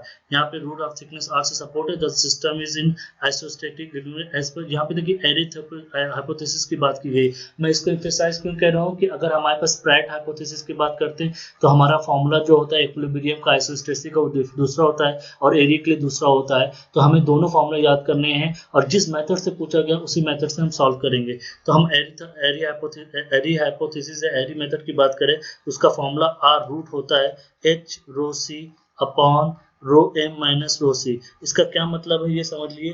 m is equal to height of the compensation, ये जो हाइट आपको दी है 6, तो h इज इक्वल टू आपका 6 किलोमीटर हो गया। उसके बाद रो सी और रो एम क्या है, रो सी इज द, तो इस बेसिस पे हम यहाँ पे फॉर्मूला पे रख के रूट निकालते हैं, तो r इज इक्वल टू 3, ये आपका 6, ये मैं किलोमीटर में लिख देता हूँ। डेंसिटी आपकी पूरी रूल आउट हो जाएगी तो किलोमीटर में आंसर हमारा आ जाएगा। तो रोसी का मतलब हो गया आपका 00 डिवाइडेड बाई 3100 माइनस 2800, ये आ गया 6 इंटू 2800 डिवाइडेड बाई ये आपका आ गया 3000, ये आपका किलोमीटर में होगा क्योंकि ये जो आपकी जो यूनिट होगी वो कैंसिल आउट हो जाएगी, ये आपका पूरा पूरा कैंसिल हो गया, 32 हो गया, ये आपका आंसर आपका 54 किलोमीटर आ गया। बहुत सिंपल था, इसको सिर्फ फॉर्मूला बेस पे था, कितनी आसानी से निकाल लिया। अगर आपको फॉर्मूला नहीं याद हो तो आप नहीं कर पाएंगे, तो प्लीज कम से कम फॉर्मूला तो याद करिए ताकि आपको आसानी हो। Moving to the next question. Next question क्या कहता है, 50 kilogram granite boulder gets destroyed from a cliff height. अब ये बेसिकली ये फिजिक्स का क्वेश्चन है। अगर आपके 12th की फिजिक्स में 11th में आपने देखा होगा, यहाँ फ्री फॉल की बात करें, फ्री फॉल का मतलब क्या होता है कि जिसकी इनिशियल वेलोसिटी 0 होती है, यहाँ पे जी की वैल्यू आपको दी गई है, आपको फाइनल वेलोसिटी निकालनी है।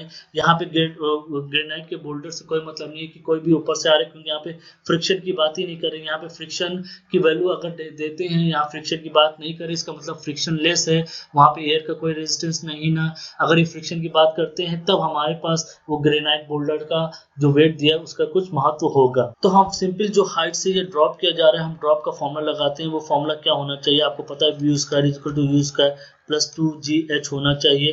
तो v यहाँ पे v स्क्वायर निकालना है, क्योंकि कितने इम्पैक्ट से वो ग्राउंड पे हिट करेगा वही फाइनल वेलोसिटी निकालना है। ये तो आपकी 0 हो गई, 2 हो गया, g की वैल्यू क्या दी गई है आपको 10 दी गई है, और हाइट ऑलरेडी दिया गया आपको 20 दिया गया है। इसको आप सॉल्व करते हैं तो 400 मीटर आता है। v is equal to under root 400 हो गई, आपका 20 मीटर आ गया। सिंपल सा था, कोई बड़ी बात नहीं थी। ऐसे ही सेम क्वेश्चन गेट में भी पूछा गया था आप 2020 में, उसमें भी आपको ऐसे ही एक स्लोप बना के दिया गया था, जिसमें ये पूछा गया था अगर ये ब्लॉक मूव करता है तो वो कितना वेलोसिटी से इम्पैक्ट करेगा, वो भी फिजिक्स था। तो आपको कुछ क्वेश्चंस फिजिक्स के भी मिलेंगे जूलॉजी में। अगर आप अप्लाइड जूलॉजी की बात करेंगे तो कोई मुश्किल नहीं ना, थोड़ा सा अपने आप को कंसंट्रेट करिए, थोड़ा सा अपने आप को अलाइन करिए, आप बहुत ही अच्छी रैंक गेट में ला सकते हैं अगर थोड़ा सा भी कंसंट्रेट होकर पढ़ते हैं। Now moving to the next question, ये हमारे मास एंड वॉल्यूम की बात करें जो कि सॉइल मैकेनिक्स में। यहाँ पे देखिए क्या क्या दिया गया है। मास ऑफ द ड्राइड सैंपल का बात करें, जो कि in that case bulk sample है, 50 ग्राम की बात कर रहे हैं। इसका वॉल्यूम आपको दिया गया है 250 ग्राम दिया गया है। अगर इसी से हम चाहें तो इसकी डेंसिटी निकाल सकते हैं, तो डेंसिटी आपको इससे मिल जाएगी 50 अपॉन 250, ये आपको मिल गया ये आपको 2 ग्राम पर सेंटीमीटर क्यूब, ये आपको density of the dried sample जो कि इक्विवेलेंट टू है बल्क डेंसिटी। और क्या क्या दिया गया ये देख लेते हैं। और आपको density of the average particle जो कि आपकी सॉलिड डेंसिटी है उसकी वैल्यू करते हैं, आपको 2.5 ग्राम दिया गया है पर सेंटीमीटर क्यूब। आपको क्या निकालना है, वाइड रेशियो निकालना है। अब आपको वाइड रेशियो का फॉर्मूला पता होना चाहिए, तभी आप निकाल पाएंगे। वाइड रेशियो का फॉर्मूला होता है volume of the wide divided by volume of the solid. जो सॉलिड पार्टिकल्स होंगे उनका वॉल्यूम डिवाइड करेगा इसको वॉल्यूम ऑफ द वाइड को। तो अभी हमको वॉल्यूम ऑफ द वाइड निकालना है, वो कैसे निकालेंगे, अगर आपको पोरोसिटी पता होगी तो आप वॉल्यूम ऑफ द वाइड निकाल लेंगे, क्योंकि आपको टोटल डेंसिटी पता है। चलिए अब हम वॉल्यूम और पोरोसिटी निकालने की कोशिश करते हैं। पोरोसिटी का डायरेक्ट फॉर्मूला होता है porosity is equal to 1 minus bulk density divided by the particle density. ये बल्क डेंसिटी जो कि अभी ड्राई डेंसिटी ये यहाँ पे आएगा, ये आपका 20 हो गया। ये आपको आप निकालते हैं तो 25 minus 20 divided by 25 is equal to 5 by 25 is equal to 0.2। तो 2% आपका ये आपके आ गया पोरोसिटी। अब 2% मतलब 0.2 जो पोरोसिटी है वो 0.2 है, 0.2 है, इसको परसेंटेज में लेते हैं इसलिए 20% पोरोसिटी आ गया। तो 0.2 है पोरोसिटी, तो पोर्स के वॉल्यूम कितने होंगे, पोर्स वॉल्यूम जिसको हम वॉल्यूम ऑफ वाइड भी बोलते हैं। आपको ये पोरोसिटी है, ये टोटल वॉल्यूम है, तो आपको पोर्स का वॉल्यूम कितना हो जाएगा 2 इंटू 250। इसको आप सॉल्व करते हैं तो 50 ग्राम पर सेंटीमीटर क्यूब हो जाएगा।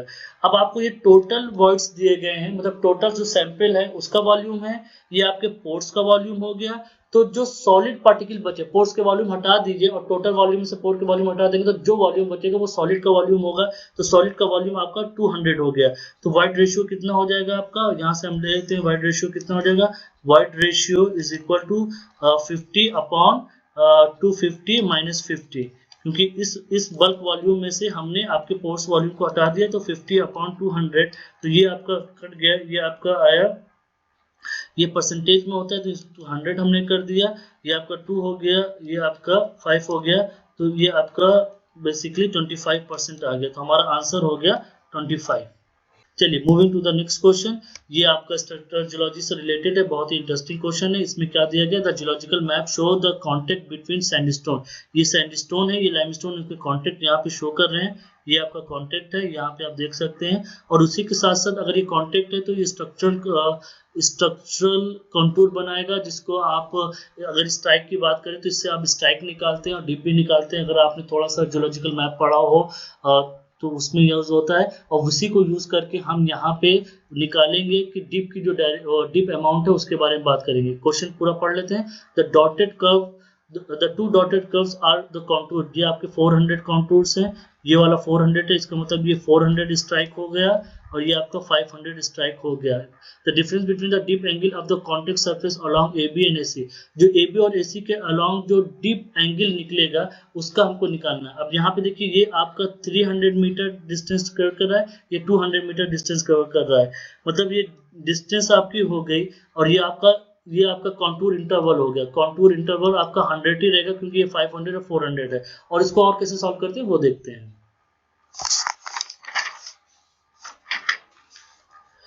तो यहाँ पे पहले मैं थोड़ा सा डायग्राम बना लेते हैं हम आपके लिए, ताकि आपको भी आसानी रहे और हमको भी आसानी रहे करने में।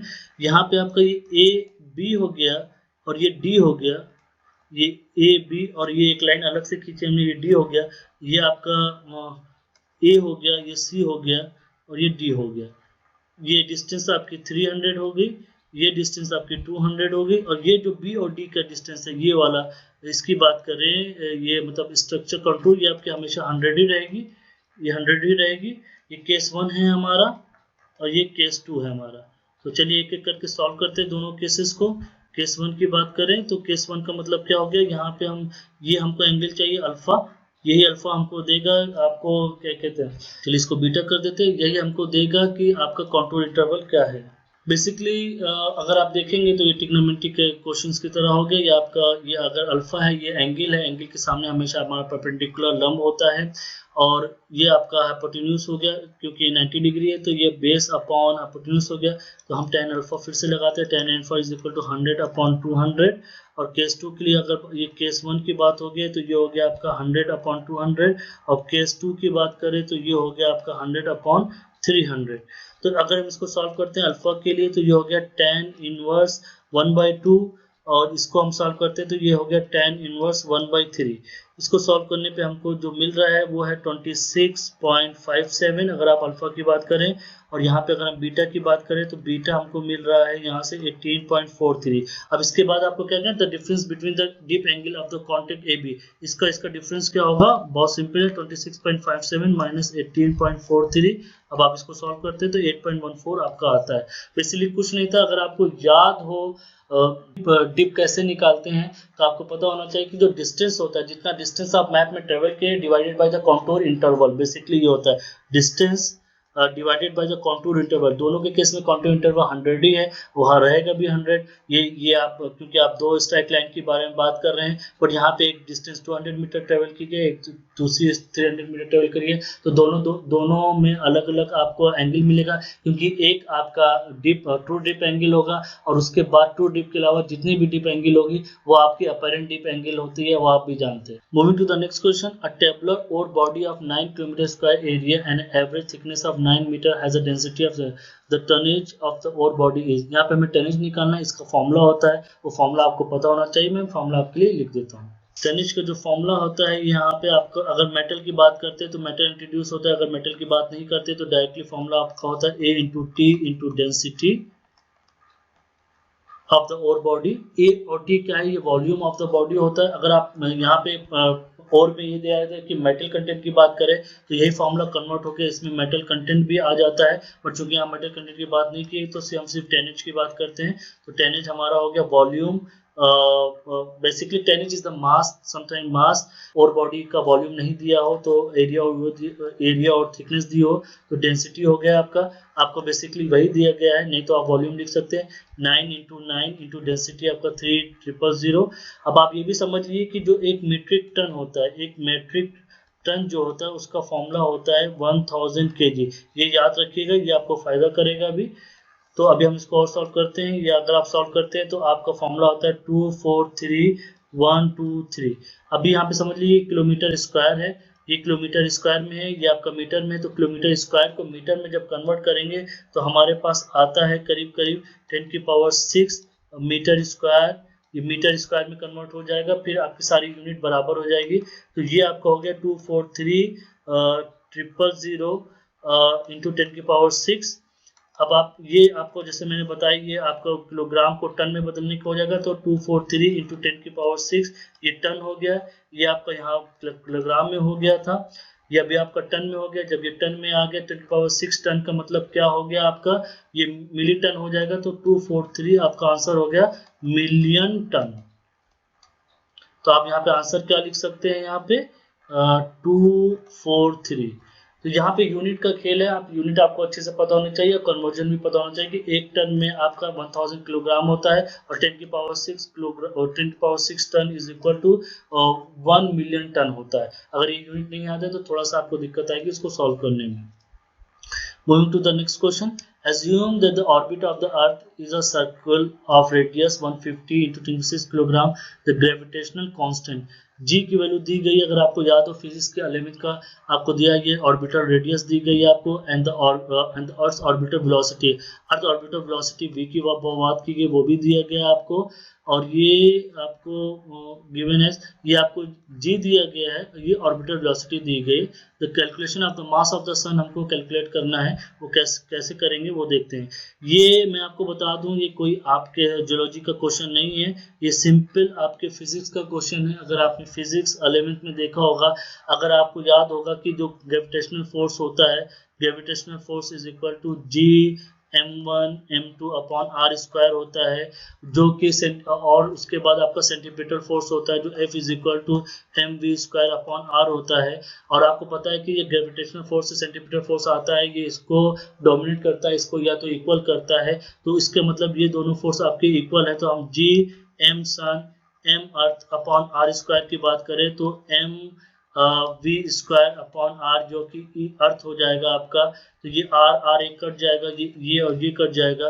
तो आपको ms निकालना, मास ऑफ द सन निकालना है, तो आप बहुत simple v square r upon g से इसका मास ऑफ द अर्थ निकाल सकते हैं। सारी वैल्यूज आपको दी गई है।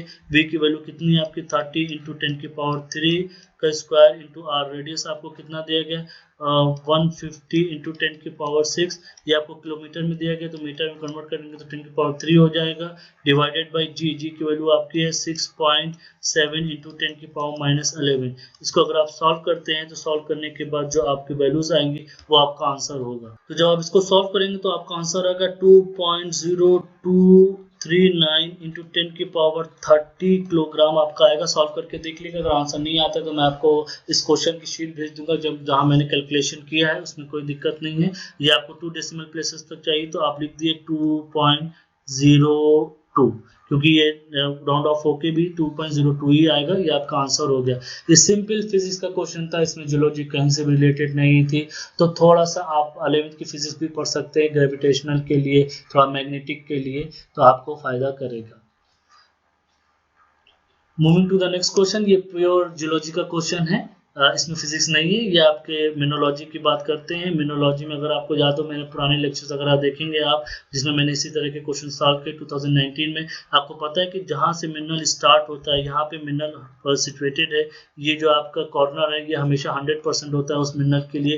तो जैसे इस मिनरल से आप दूर जाते जाते इसके परसेंटेज कम होते जाते हैं। तो अगर हम एक्स की बात करें तो यहाँ पे आपको क्या करना है, एनॉर्थाइट और एल्बाइट की बात करते हैं। तो इसमें आपको पहले तो ये पता होना चाहिए कि एनॉर्थाइट कौन सा है और एल्बाइट कौन सा है। अगर नहीं पता है तो फिर दिक्कत होगी कि आप रेशियो कैसे निकालेंगे। तो ये जो Na8Si2 होता है, ये आपका एल्बाइट का फॉर्मूला होता है, ये आपका एनॉर्थाइट का फॉर्मूला होता है।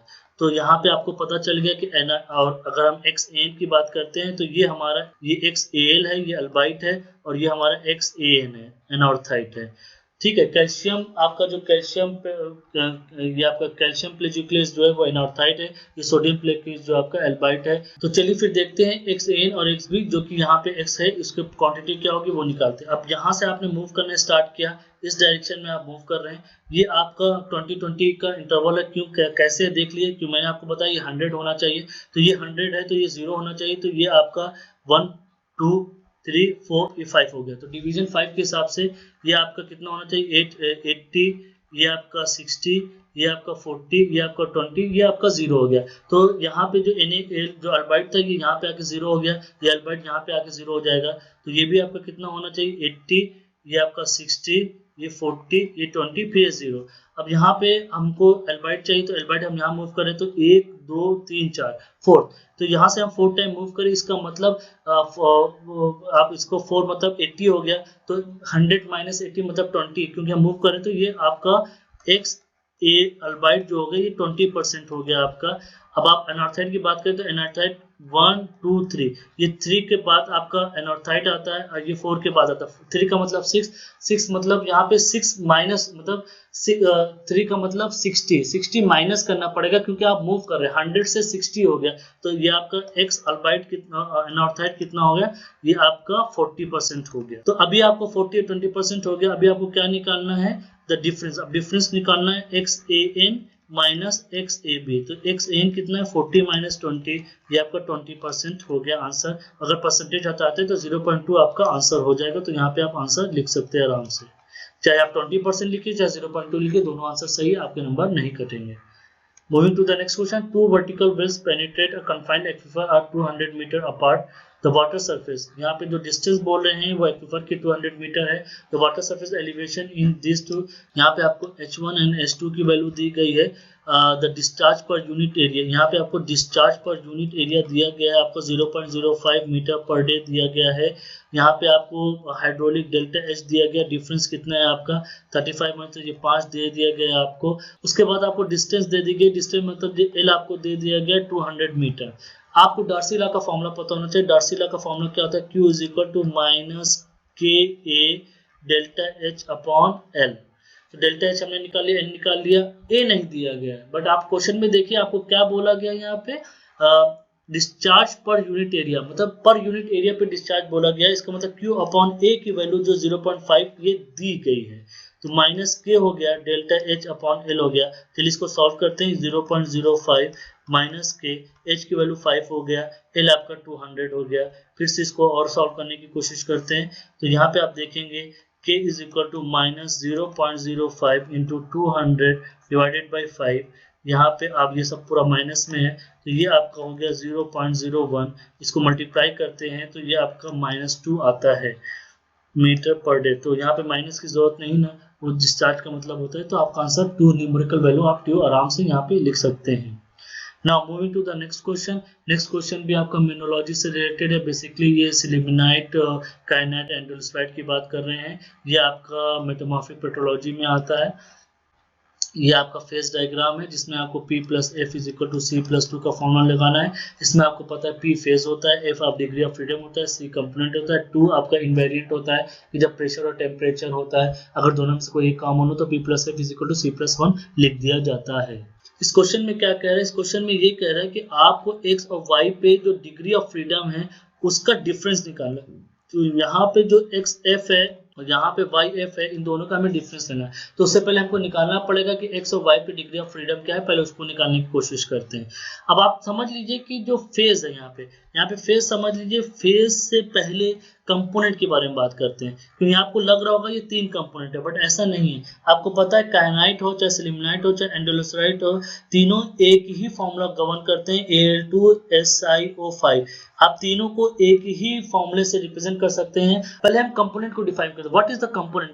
जितना भी फेज है, चाहे वो काइनाइट हो, सिलिमिनाइट हो, चाहे वो आपका एंडोल्सराइट हो, इनको रिप्रेजेंट करने के लिए जो फॉर्मूला होता है, जो केमिकल कंपोजिशन होता है, वो जितना भी मिनिमम होगा, जितना भी आप ब्रेक कर सकते हैं, जैसे CA, जैसे आप अगर बात करें लाइमस्टोन की बात करें, डोलोमाइट की बात करें, फिर कैल्साइट की बात करें, तो तीनों में कॉमन CaCO3 होता है।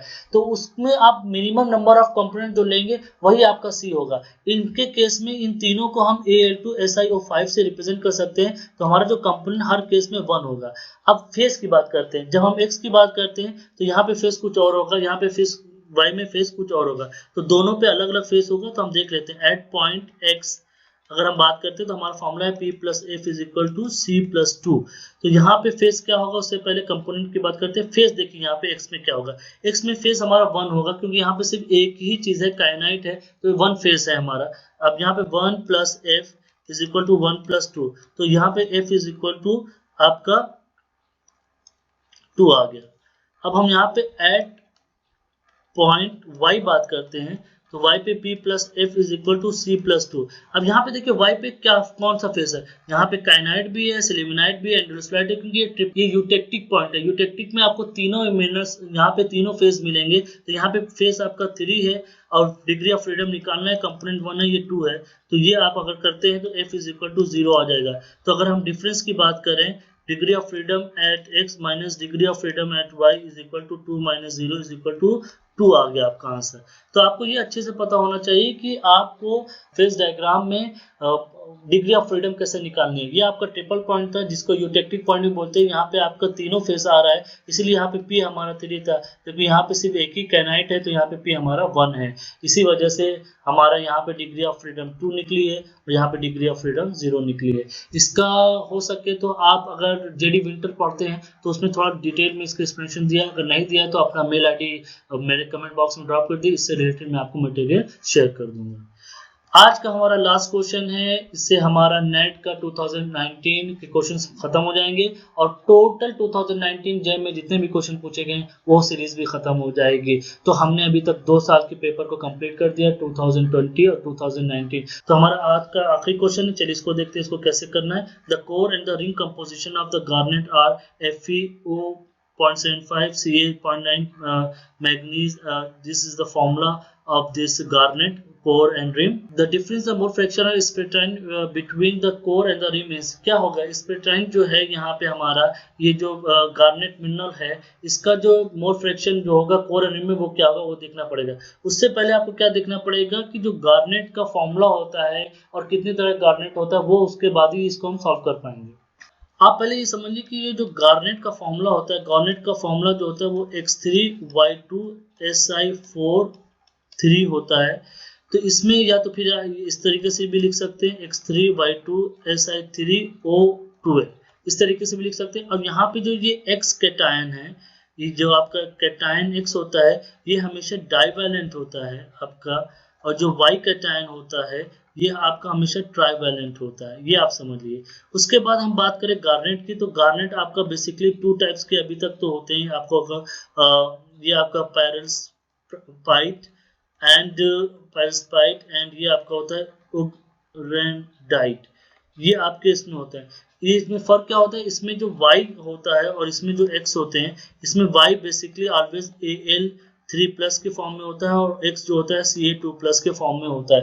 मतलब इसमें उगरेंडाइट में आपको कैल्शियम मिलेगा और पैरल्सपाइट में आपको एल्युमिनियम मिलेगा। उसके बाद इसमें भी जो आप बात करते हैं पैरल्सपाइट में, इसमें भी हमारे तीन गार्नेट के अलग अलग कंपोजिशन होते हैं। एक होता है पायरोप होता है आपका, दूसरा एल्मेंडाइन होता है और तीसरा आपका जो क्वेश्चन में आपको दिया गया है स्पेसरटाइन दिया गया है। स्पेसरटाइन का फॉर्मूला क्या होता है Mn3Al2SiO43, ये फॉर्मूला दिया गया है। तो और हम मिनरल्स की बात नहीं करते हैं, हम सिर्फ एस्पेसरटाइन की बात करते हैं जिसका फॉर्मूला है Mn3Al2SiO43। अगर आप इससे कंपेयर करें तो ये तो आपका कॉमन पार्ट हो गया, इसकी बात खत्म करते हैं। ये आपका हो गया Mn, ये आपका हो गया Mn जो कि आपका कोर में है। कोर में कितना दिया गया, ये 1.35 दिया गया है, जबकि यहाँ पे कितना दिया गया है आपका 3 दिया गया है। तो मोल फ्रैक्शन की बात करें तो ये क्या हो जाता है 1.35 divided by 3 is equal to 0.45। मतलब आपका जो कोर की रिम है जिसका कंपोजिशन Mn 1.35 था, अब हम स्पेसरटाइन की बात करें उसमें Mn का कंपोजिशन 3 है। तो इन दोनों का अगर रेशियो देखते हैं तो ये क्या था 0.5। उसी तरह अगर हम रिम की बात करें तो रिम में अगर आप देखेंगे तो ये 0.75 है। तो अगर हम रिम की बात करते हैं, रिम Mn 0.75 की बात करते हैं तो ये हो गया 0.75 divided by 3 is equal to 0.25। तो यहाँ जो आपका स्पेसेंटाइन था उसका मोल फ्रैक्शन की बात करते हैं। ये आपका स्पेसेंटाइन है आपका, इसमें 1.35 स्पेसेंटाइन है कोर में और इसमें 0.75 स्पेसेंटाइन है आपका रिम में। तो और एक्चुअल में कितना होता है वो 3 होता है। तो हमने मोल फ्रैक्शन के हिसाब से जो रिम में हमारा जो कोर में हो गया 0.45 हो गया, जो रिम में हो गया वो 0.25 हो गया। तो अगर हम इसका डिफरेंस निकालते हैं तो डिफरेंस आपका क्या आता है आप ये देख लीजिए।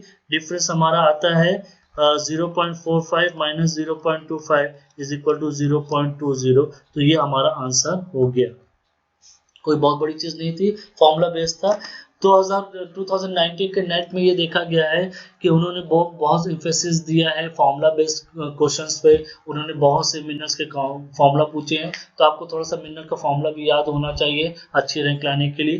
धीरे धीरे बहुत सी चीज़ें आपको याद करनी पड़ेगी और तभी आप अच्छी रैंक ला पाएंगे। ऐसा नहीं है कि आपने अगर सिर्फ 5 साल के क्वेश्चन भी सॉल्व कर लिए तो आपकी रैंक अच्छी आ जाएगी। क्वेश्चन सॉल्व करने से आपको बूस्ट मिलेगा और आपको खुद कॉन्फिडेंस आएगा कि आप क्वेश्चन को सॉल्व कर लेते हैं अच्छे से। तो अभी तक के लिए इतना ही। अगर ये वीडियो आपको थोड़ा सा भी अच्छा लगा तो इसको अपने दोस्तों से शेयर कीजिए। मुझे कमेंट सेक्शन में लिखिए कुछ चीज़ें आपको अगर नहीं समझ में आती है या क्वेश्चन में कहीं पे डाउट आ रहा है तो उसको भी ज़रूर लिखिए। प्लीज़ इस चैनल को सब्सक्राइब करिए और इस वीडियो को लाइक ज़रूर करिए। Thank you.